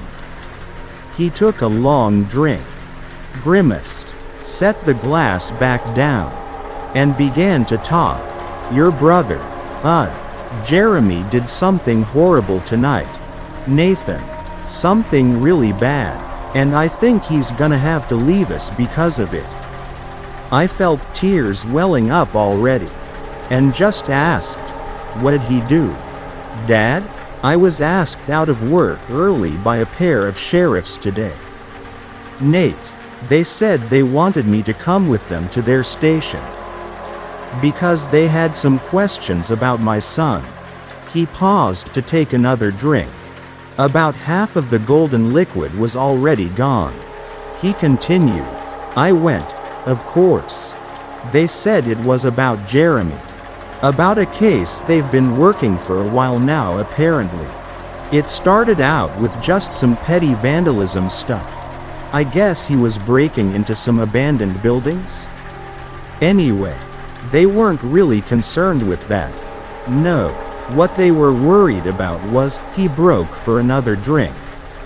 No grimace this time, and I could see the warmth of the alcohol in his eyes. He clenched his fork hard enough to cause the tendons in his arm to stand out. "They showed me a video, Nate, a security video, of your brother. Do you know what he was doing in that video? Nate, can you take a guess?" I could see beads of sweat standing out on his brow. I didn't have a guess. But luckily the question was rhetorical. "That video showed your brother Jeremy beating a fucking dog to death with a shovel." He roared, slamming his fist down on the table and causing the ice in his glass to jump about an inch. He opened his hands, letting his fork clang to the table, and ran them through his hair. "Your brother murdered a fucking dog. Plain as day. They're gonna lock him up forever. The only reason I got to take him home tonight was because they're waiting on DNA and the arresting officer had his car worked on at my shop last month. He said I could take him home but that he'd surely be coming back in." Tears were running shallowly down Dad's face now, and his skin was turning beet red. He threw back the remaining whiskey in one gulp. I was stunned. I didn't want to believe it, especially coming from my dad, but he said there'd been a video. That meant it had to be real, even though I knew it was likely going to get me a few slaps. I stood up from the table and ran to our bedroom. I heard Dad breathe harshly through his nose, then call out to me, "I don't think you'd be going in there if you'd seen the dog's body." I entered the room and found Jeremy curled into a ball on his bed. I sat down next to him, not knowing what to say. Finally, after a long moment, I just said, "Is it true?" He sobbed, then looked up at me. "Yeah, it is, Nate. It's true." "What? Why the fuck, Jeremy?" I said loudly. I'd never used that word before, but I felt it come tumbling out in that moment. He didn't answer me, so I just got up and went to my bed. I was so many different things, scared, angry, dumbfounded, and more. I didn't know what to feel or do. We sat in silence for a long time. The only noises were Jeremy's sobs and rustling sounds coming from the kitchen, which I took to be Dad making himself another drink. "I think he's right," Jeremy said meekly. I sat up straight and looked over at him. "Right about what?" I said. "Right about us, Nate," Jeremy said, turning toward me and sitting up. "Right about us being evil." I shook my head vigorously. "No, Jeremy, we're not evil. He is. He just says that stuff to mess with us. It's not true. And one day we're gonna get out of here. Just like you." He cut me off. "It doesn't matter where we go, Nate. I don't feel anything on the inside. I'm dead, and all I want to do is make other things hurt the way I hurt." Jeremy screamed this at me, as loud as he could. I'd pressed myself up against the wall, never having heard Jeremy yell like this. Downstairs, I heard a glass shatter. "Fuck," I thought to myself. No way he hadn't heard that. I figured he'd be in here any second to tear into Jeremy. I didn't know how right I was. But Jeremy wasn't done yet. "Nate, I killed that dog, and guess what?" "Guess what, Nate? I fucking liked it." Jeremy was on his feet now, fists clenched at his sides. The tendons in his neck were straining as he screamed at me. "No, no, no, no." I was screaming that over and over, and I put my hands to the side of my head so I could block him out. I closed my eyes. That last glimpse of Jeremy, him leaning forward slightly, face red, eyes streaked with tears, and mouth open in rage, was the last I got of him alive. As I screamed back at him and shook my head, eyes firmly shut and face covered in tears, a much louder noise overtook both of us. This was a noise so loud it can only be described as thunderous. And I felt it in my chest. My ears, despite being covered by my hands, began to ring almost immediately. My scream became even louder, shredding my vocal cords, but I couldn't hear it. I finally got my eyes open again after what seemed to be an eternity. And the sight before me didn't make any sense. Jeremy was careening forward, hands coming upwards toward his face, but his face was gone. There was nothing solid above his chin, just a red smear which was spreading infinitely slowly in my adrenaline-saturated system. The world became real again, and Jeremy's body hit the floor with a wet thud that I have never been able to forget. I was still screaming, but now I had no control over it.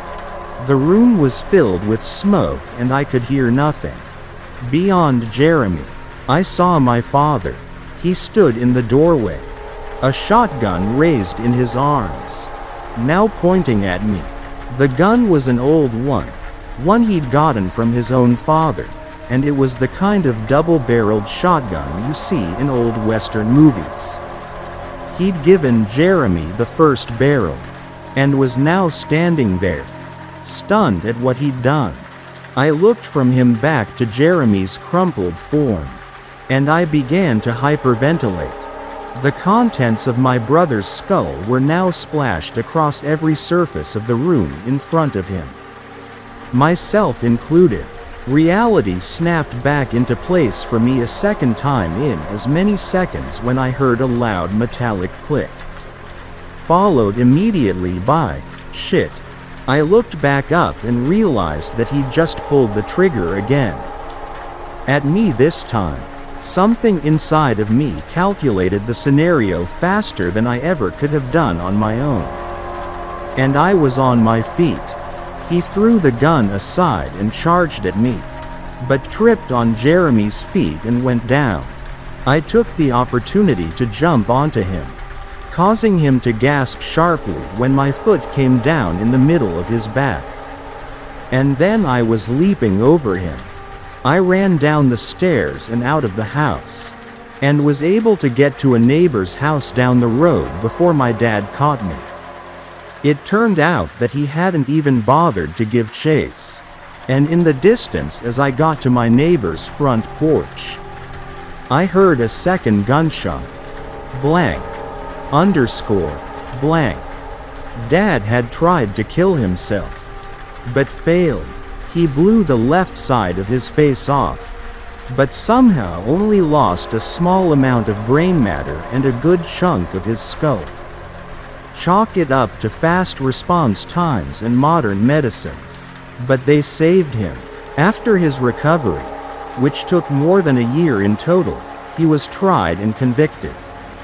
He only escaped the death penalty because he cooperated fully with the investigation and pleaded no contest to the charges he'd faced. He's currently riding out a life sentence in a super max. As for me, I was bounced around foster homes a lot, as can be expected from something like what I went through. It didn't take long for me to start causing problems. I got in a ton of fights, shoplifted, and even started a couple of fires. Everyone in the system I dealt with was harsh, but they treated me lightly. I'm sure they'd seen my history and attributed that to my behavior. Something happened a few weeks ago which I haven't been able to get off of my mind.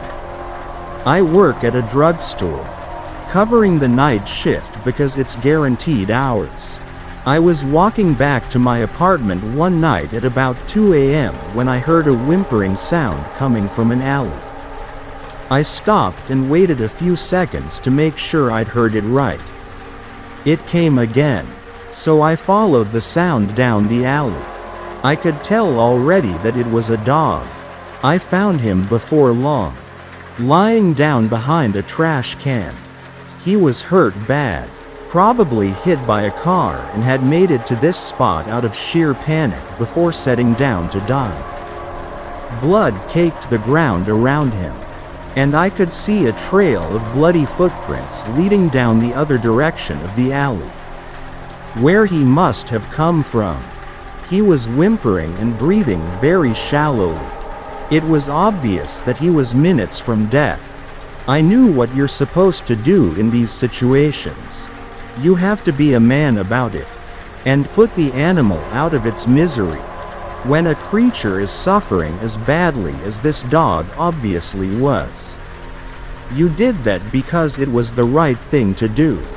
But even as I pulled the pocket knife from its place clipped to my jeans, I remembered Jeremy. The video had turned out to be real. I'd been able to see it a few years later. I remembered seeing his black and white image, swinging the shovel down on the dog over and over until it stopped moving. I gripped the knife tighter in my hand. I trembled slightly, but I knew that this was the right thing to do. I resolved myself, and quickly pushed the knife into the dog's throat. It whimpered again and then stopped moving. It had barely been hanging on by a thread anyway. That act, putting that dog out of its misery, was a bit of a watershed moment for me. It unlocked a part of my memories which were missing until now. And they've made me realize some things about myself. I'd forgotten about something that Jeremy and I had done when we were young. On a summer day when he was walking me home from school and we'd taken a detour to hang out in the woods for a bit. It had been around a year after our old man had started hitting the bottle, and us, much harder than before. We saw a rabbit. It was a young one, small enough to fit in the palms of my hands. It only took us a few moments to divide and conquer the pitiful little thing. And originally I think our intent was just to look at it, pet it, and let it go. But Jeremy said he wanted to tie its feet together, that it'd be funny. When he did, and the rabbit struggled to get free, I'd felt a sense of exhilaration that I'd never felt before. It didn't take long for things to get out of hand. Tying the rabbit up progressed to me swinging it around, which then turned into smacking it against the trees. And before I knew it, I was holding a bloody mess at the end of a rope. We both sort of realized what we'd done at the same time, and buried the broken little body, though we'd agreed then and there to never speak of it again. I now have vague memories of experimenting on other animals for at least a year after that. I guess I can assume that Jeremy was doing the same, and for quite a bit longer. Sifting through these memories, I've thought heavily on that night when Jeremy killed the dog. He'd said that it felt good, and that Dad was right about us being evil. It occurs to me now that he was remembering the rabbit, though I'd already blocked it out of my mind by then. I shaved my head yesterday, thinking about all of this. That night in front of the TV came back to me. That night when my dad had calmly told me that my mom killed herself because I'd been born with horns. I shaved my head, telling myself that when I saw that there were no scars, I would put this out of my mind and move on with my life. There are no scars on my head. There are, however, 2 quarter-sized birthmarks, one each on either side of my head, about 2 inches up from my ears. I think I'll be visiting my dad in jail soon. Story. I've been a small-town cop for 13 years. One case freaks me out. Hello again, Redditors. You might remember me from a story I posted here about a year ago concerning the strange and frightening circumstances surrounding the disappearance of the old Garrity woman back in 2014. Yeah, it's me, the small-town Minnesota cop. I told you in my last post that the Garrity case was the scariest thing that ever happened to me. And that apart from that, nothing much out of the ordinary has ever happened to me in the course of a mostly uneventful and rather dull career enforcing the law in a rural, middle-of-nowhere hick town most of you have probably never even heard of. Well, until about a week ago, that was mostly true, mostly. But in light of recent circumstances, I feel I have a new story I have to share with you. But first I have to back up a bit and tell you about something that happened about 3 years ago. It was a strange thing. But at the time I wrote the first story, it hardly seemed important enough to warrant mentioning. Cops get used to dealing with all kinds of weirdos. People reporting, confessing to false crimes and things of that sort. Usually it's a pissed-off wife trying to get her husband in trouble with a bogus domestic abuse claim. And the rest are cranks seeking attention. People confessing to murders they didn't commit, etc. I'm sure police departments in the big cities have to put up with crap like that all the time. But even small town departments get it once in a while. It was, I believe, late June or early July of 19. I was on the night patrol at the time. I usually work the day, but I was filling in for Vance because he was out to get his appendix removed. Joe, a rookie we took on just the year before, was doing the day patrol with my partner, Jerry. It was an early summer evening, and I was in the office shooting the breeze with the chief and Pete, just getting ready to punch in for my shift, when a woman appeared in the police station, surprising us. I say, appeared, because afterwards, when the 3 of us discussed what happened, we were all in agreement that none of us had seen or heard her enter the room. It was as if one moment she wasn't there, The next she was young, maybe late teens or early 20s, slender, and might have been pretty. But you wouldn't have known that looking at her in her current condition. For one thing, she was soaking wet, absolutely drenched, head to foot. Her dripping hair was matted and tangled all around her face, and her dress, which I noticed looked kind of old-fashioned, was saturated. She was panting, completely out of breath, as if she had just run a mile, and her eyes were frantic and wide with fear. Another thing I noticed was she was very pale, unnaturally pale. Her skin looked bone white. I guess we were all pretty taken aback by her appearance. For a few seconds the three of us, me, Pete and the chief, just gaped at her in shock. "Please," she gasped at us. "You have to help me." The chief, who had been sitting at his desk working on a jigsaw puzzle, it had been a pretty slow night, found his voice.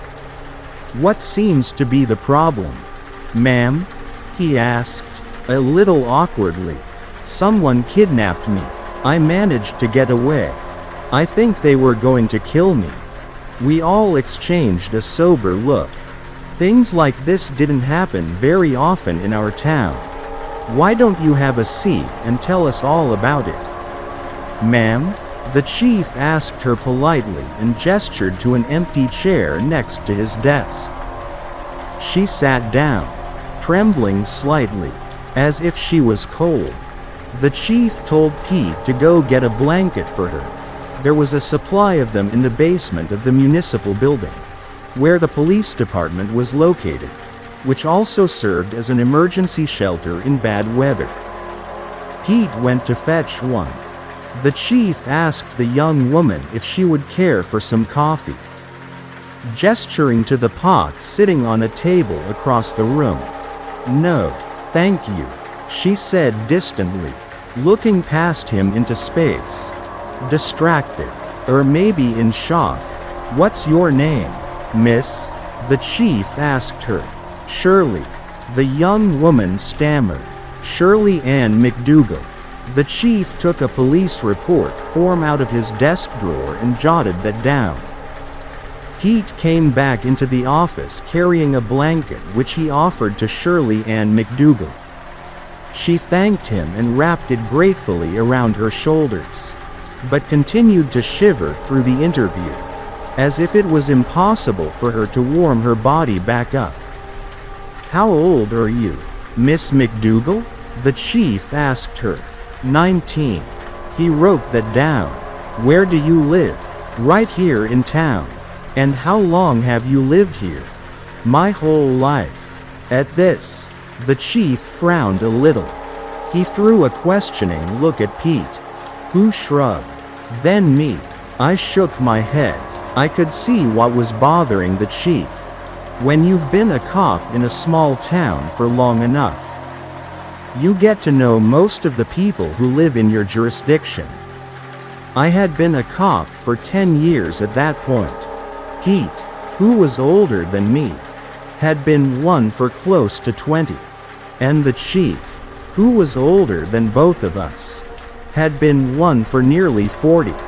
And yet none of us had ever seen this woman, who claimed to have lived here her whole life, or heard of her, before this night.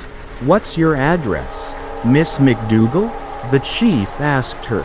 "I live with my parents, in their apartment, above the hardware store they own, McDougal's Hardware, on Main Street." That was when I knew there was something really off about this whole deal. There was no McDougal's Hardware on Main Street. In fact, I had never heard of anyone named McDougal ever living in the area. The chief was looking at Shirley strangely, but he continued doing it by the book and didn't miss a beat. "Now, Miss McDougal, you can call me Shirley," she interrupted softly, still staring off vacantly at nothing in particular. "Shirley, Why don't you tell us exactly what happened tonight?" So she told us. And her story only got stranger and stranger. I was coming back home from the movies. Me and my friends had gone to see the new Martin and Lewis comedy at the Mayan. Whoa. Pete interrupted her at that point, raising his hand. "I'm sorry. You say you went to the Mayan?" "Yes. To see Martin and Lewis." "Martin and who?" "You know. Dean Martin and Jerry Lewis. We went to see their new film, Partners. It just opened last week." Pete met eyes with me.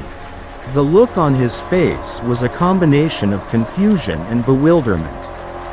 He mouthed the words, "What the fuck is going on?" at me.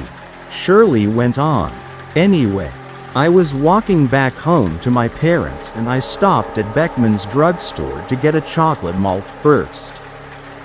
Beckman's drugstore. That rang a bell somewhere in some distant corner of my memory. I dug for it, and after a moment, it came back. Beckman's had been a pharmacy here in town when I had been a little kid. An independent, family-run drugstore complete with an old-time soda fountain like something you would have seen back in the 1950s. It had been owned and operated by the Beckmans for 3 generations, until the last of them, old Clyde Beckman, had died back in the late 90s. His kids had sold the business and now there was a CVS where it had once stood. I felt a shiver creep up my spine. I was going into the store, but a man approached me outside. He was an older man, maybe in his late 40s. Silver hair. He was dressed like a priest and had a crutch under one arm. He asked me if I could help him. He said his wallet had fallen under the seat of his car and he wanted to know if I'd help get it out for him. He was very polite. He seemed harmless and I felt sorry for him. Because of his crutch, he led me over to his car. "What kind of car was it?" "Shirley?" the chief interrupted her. She thought about it for a few seconds. "I think it was a Buick." "Yes, it was a dark Buick. A couple years old. Maybe a 1953 or 54. A 1953 or 1954 Buick. That, according to Shirley McDougal, was only a couple years old. What the fuck was this? Was this chick on something? Was she nuts or pulling some stupid prank? I searched her face, trying to detect a lie. But she seemed genuinely shaken up by whatever she had been through. "Did you see the license plate, Shirley?" the chief asked her. "I just caught a glimpse as we were going around it. I didn't see the numbers. But I noticed it was an out-of-state car. I think the license plate said Oklahoma." "Then what happened, Shirley?" the chief prodded her gently. I knelt down and was feeling beneath the driver's seat for his wallet, and then she paused and took a long, shaky breath, then exhaled it sharply, as if mustering her courage to recall her ordeal to herself. Something hit me in the head. Hit me hard. It was him. The man dressed like a priest. He hit me from behind. I think with the crutch he was carrying. He hit me again. I was stunned, dazed. I think I might have even lost consciousness for a few moments. When I came to, he was dragging me around to the back of his car. I tried to fight him off, but he slapped me in the face and told me to shut up or he'd kill me. He called me a. She hesitated. I'd rather not repeat what he said. He lifted the lid of his trunk and shoved me inside, then slammed it shut. I was screaming at the top of my lungs and pounding against the trunk. But he'd already gotten back in and started the car. Then he was driving. I was screaming and crying, praying, begging him not to hurt me. I told him I wanted to see my parents again. He just kept driving. I don't know how long he drove. A long time. Maybe an hour. But then something happened. He had an accident. I heard him shout in alarm. Then the car swerved sharply. I could hear the tires shriek. We went off the road. The next thing I knew, the trunk was filling with cold water. We must have crashed into a lake or a pond. I was panicking, pounding, trying to force the trunk open. Then, I don't remember. It just went black for a while. The next thing I remember is splashing around at the surface of the water. I don't know how I managed to get out. I swam to the shore and climbed back onto the road and just started walking back into town. Her story finished. Shirley fell silent. She lowered her head, shuddering. None of us knew what to say. We stood there, trying to make sense of what she had told us. I looked at Pete, then at the chief. The chief looked back at me, a disturbed expression on his face. "May I use the telephone?" Shirley asked, looking up. "I want to call my parents to tell them I'm all right." "Of course, Shirley. Just give us 1 minute. We want to run this guy's description out on the radio. Get an APB going so we can catch this creep." The chief told her in a slightly patronizing manner as he stood up, gesturing for me and Pete to follow him. He led us out of the office and shut the door. "What the fuck is she talking about, Chief?" Pete asked him in sotto voce. "The Mayan Theater went out of business when I was a kid, 30 years ago. There's a liquor store there now." "Yes, and McDougal's Hardware is long gone, too," the chief replied. "Long before your time, either of you. It burned down when I was a kid. Back in '67. I think. Maybe '68. And the McDougals went up in flames with it. Died in their sleep."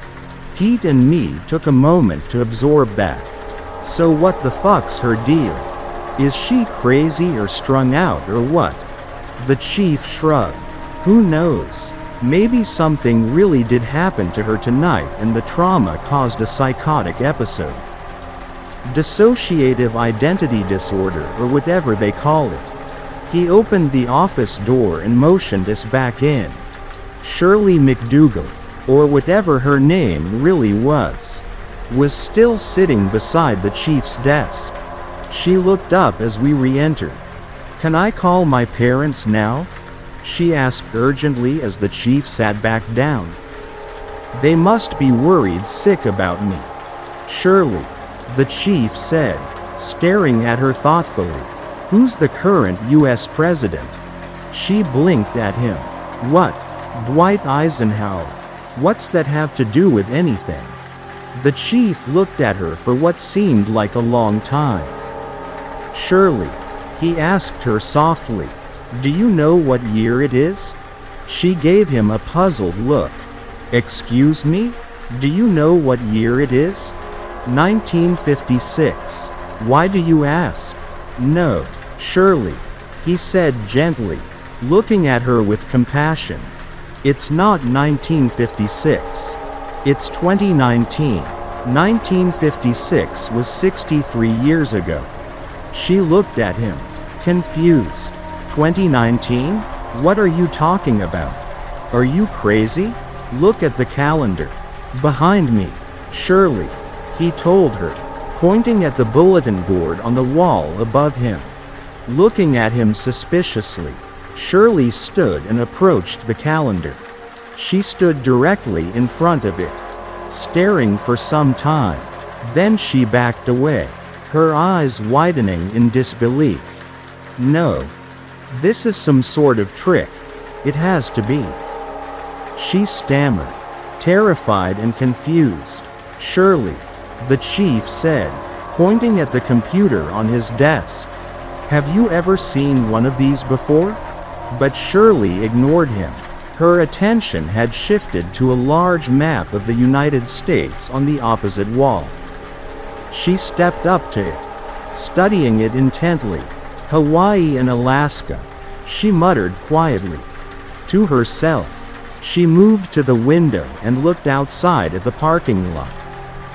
The cars, she said, her voice rising in panic. What's wrong with the cars?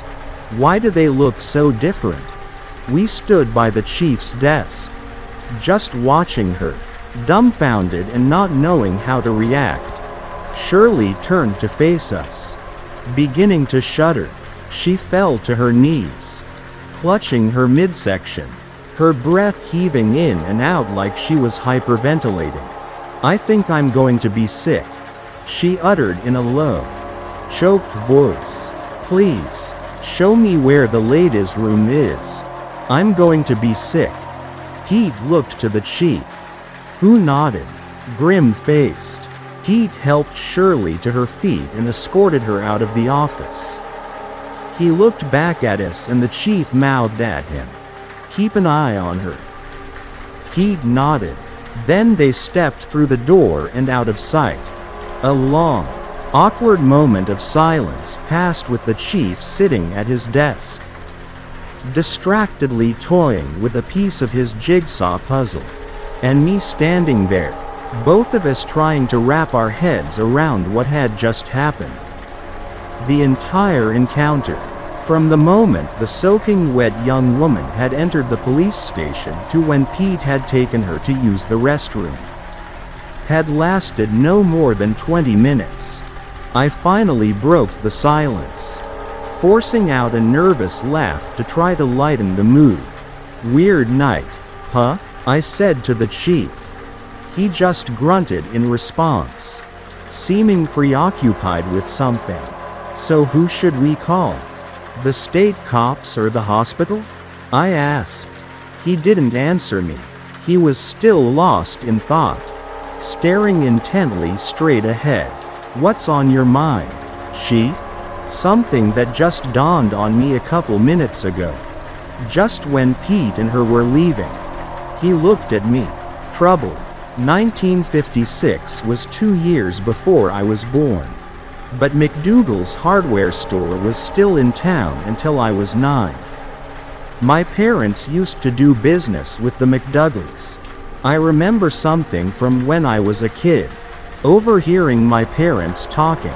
Something about the McDougals having a daughter that vanished under mysterious circumstances. I looked at him. "Come on, Chief. You're not telling me you're actually buying into this thing, are you? It wouldn't be the first time something strange has happened in this town," he said, giving me a pointed look. "I think you know what I'm talking about."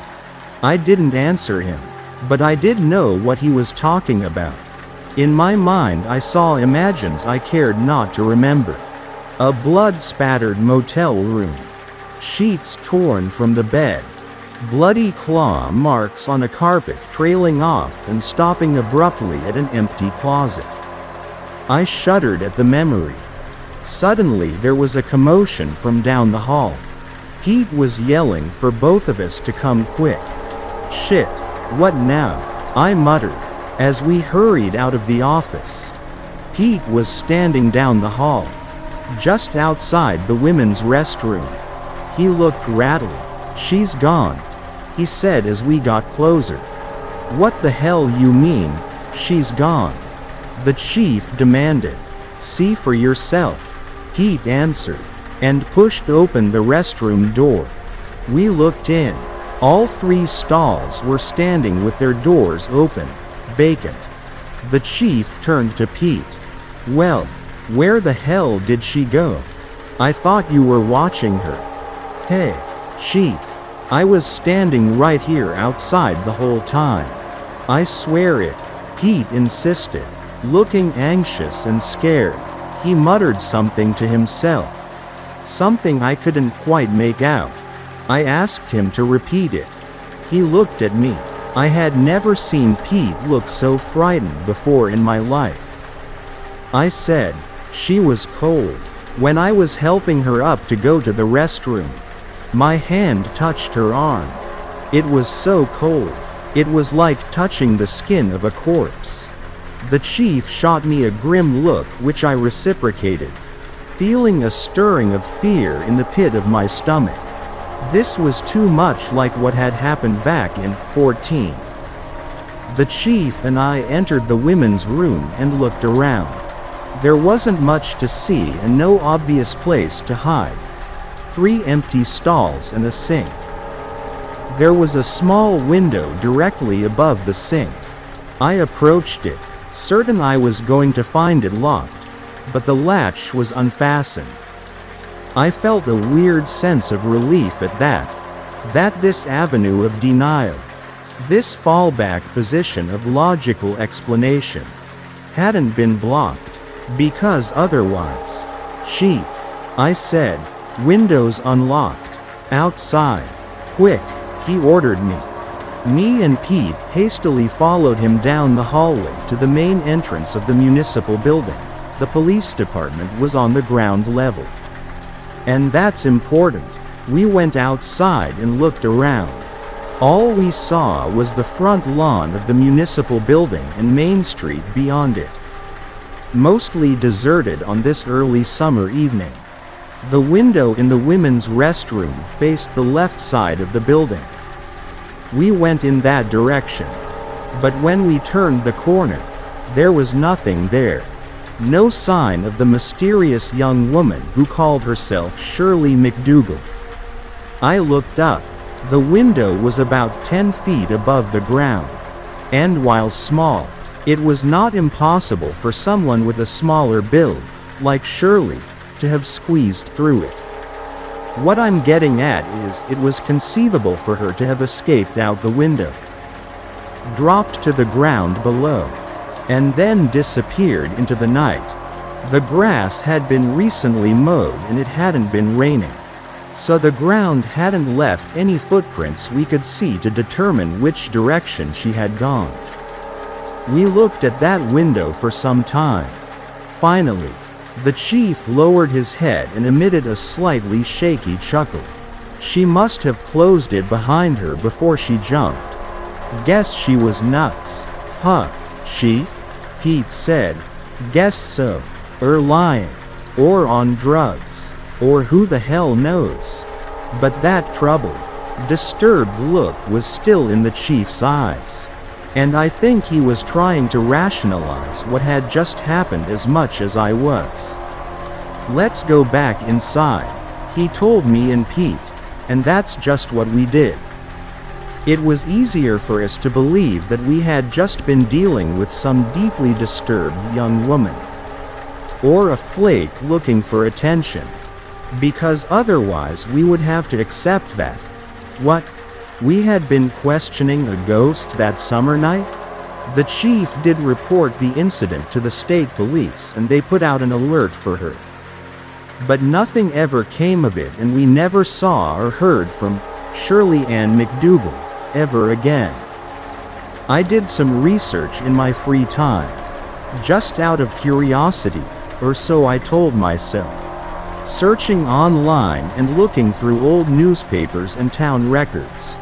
There really had been a young woman named Shirley Ann McDougal, the 19-year-old daughter of Wilbur and Harriet McDougal, the owners of McDougal Hardware, and she really did disappear one night back in early August of 1956.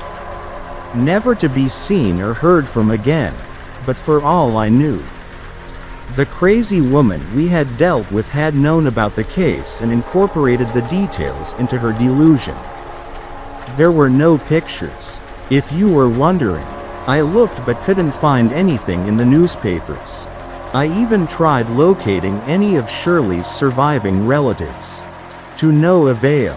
It had been over 60 years, and presumably all the family photographs had been destroyed in the fire that killed her parents. I forced it all out of my mind. I was a police officer and there were more pressing matters to deal with. Eventually, I forgot all about my strange encounter with Shirley MacDougal. Then, last week, I went into the station to start my usual shift. The chief beckoned me into his office. His face pale and grave. He didn't say anything, just pointed to the newspaper on his desk. I picked it up and looked at the headline. Lake Yield's dark secret after 66 years. The temperature in the chief's office seemed to drop 10 degrees as I read the story. One town over, some guy in a boat had been trying out his new fish locating sonar and had inadvertently stumbled upon an old car at the bottom of the lake. 20 feet down, he went to the police and they had hoisted the car to the surface, an old, battered, rusted wreck that had once been a 1953 Buick. A set of skeletal remains belonging to a man had been found in the driver's seat. The old Buick had an Oklahoma plate, and when the authorities ran it through the system, they discovered the vehicle was a match for a car registered to a man the FBI had been looking for back in the mid-1950s. A drifter and convicted sex offender they suspected of being a serial killer, or a spree killer, as they called them back then, who was believed to have abducted and murdered up to 10 young women in 6 different states. His last intended victim had managed to escape. She claimed a man dressed as a priest had tried to lure her into his car and then overpower her. This had happened in Iowa, one state away from Minnesota. After that, he had just vanished off the FBI's radar. When they conducted a more detailed inspection of the wrecked Buick, they made a further gruesome discovery. A second skeleton was found in the trunk, a skeleton belonging to a young woman. Mysteries are everywhere, and some may be closer than you think. If you enjoyed this story, don't forget to like, subscribe, and turn on the notification bell so you won't miss the next mystery. See you in the next story.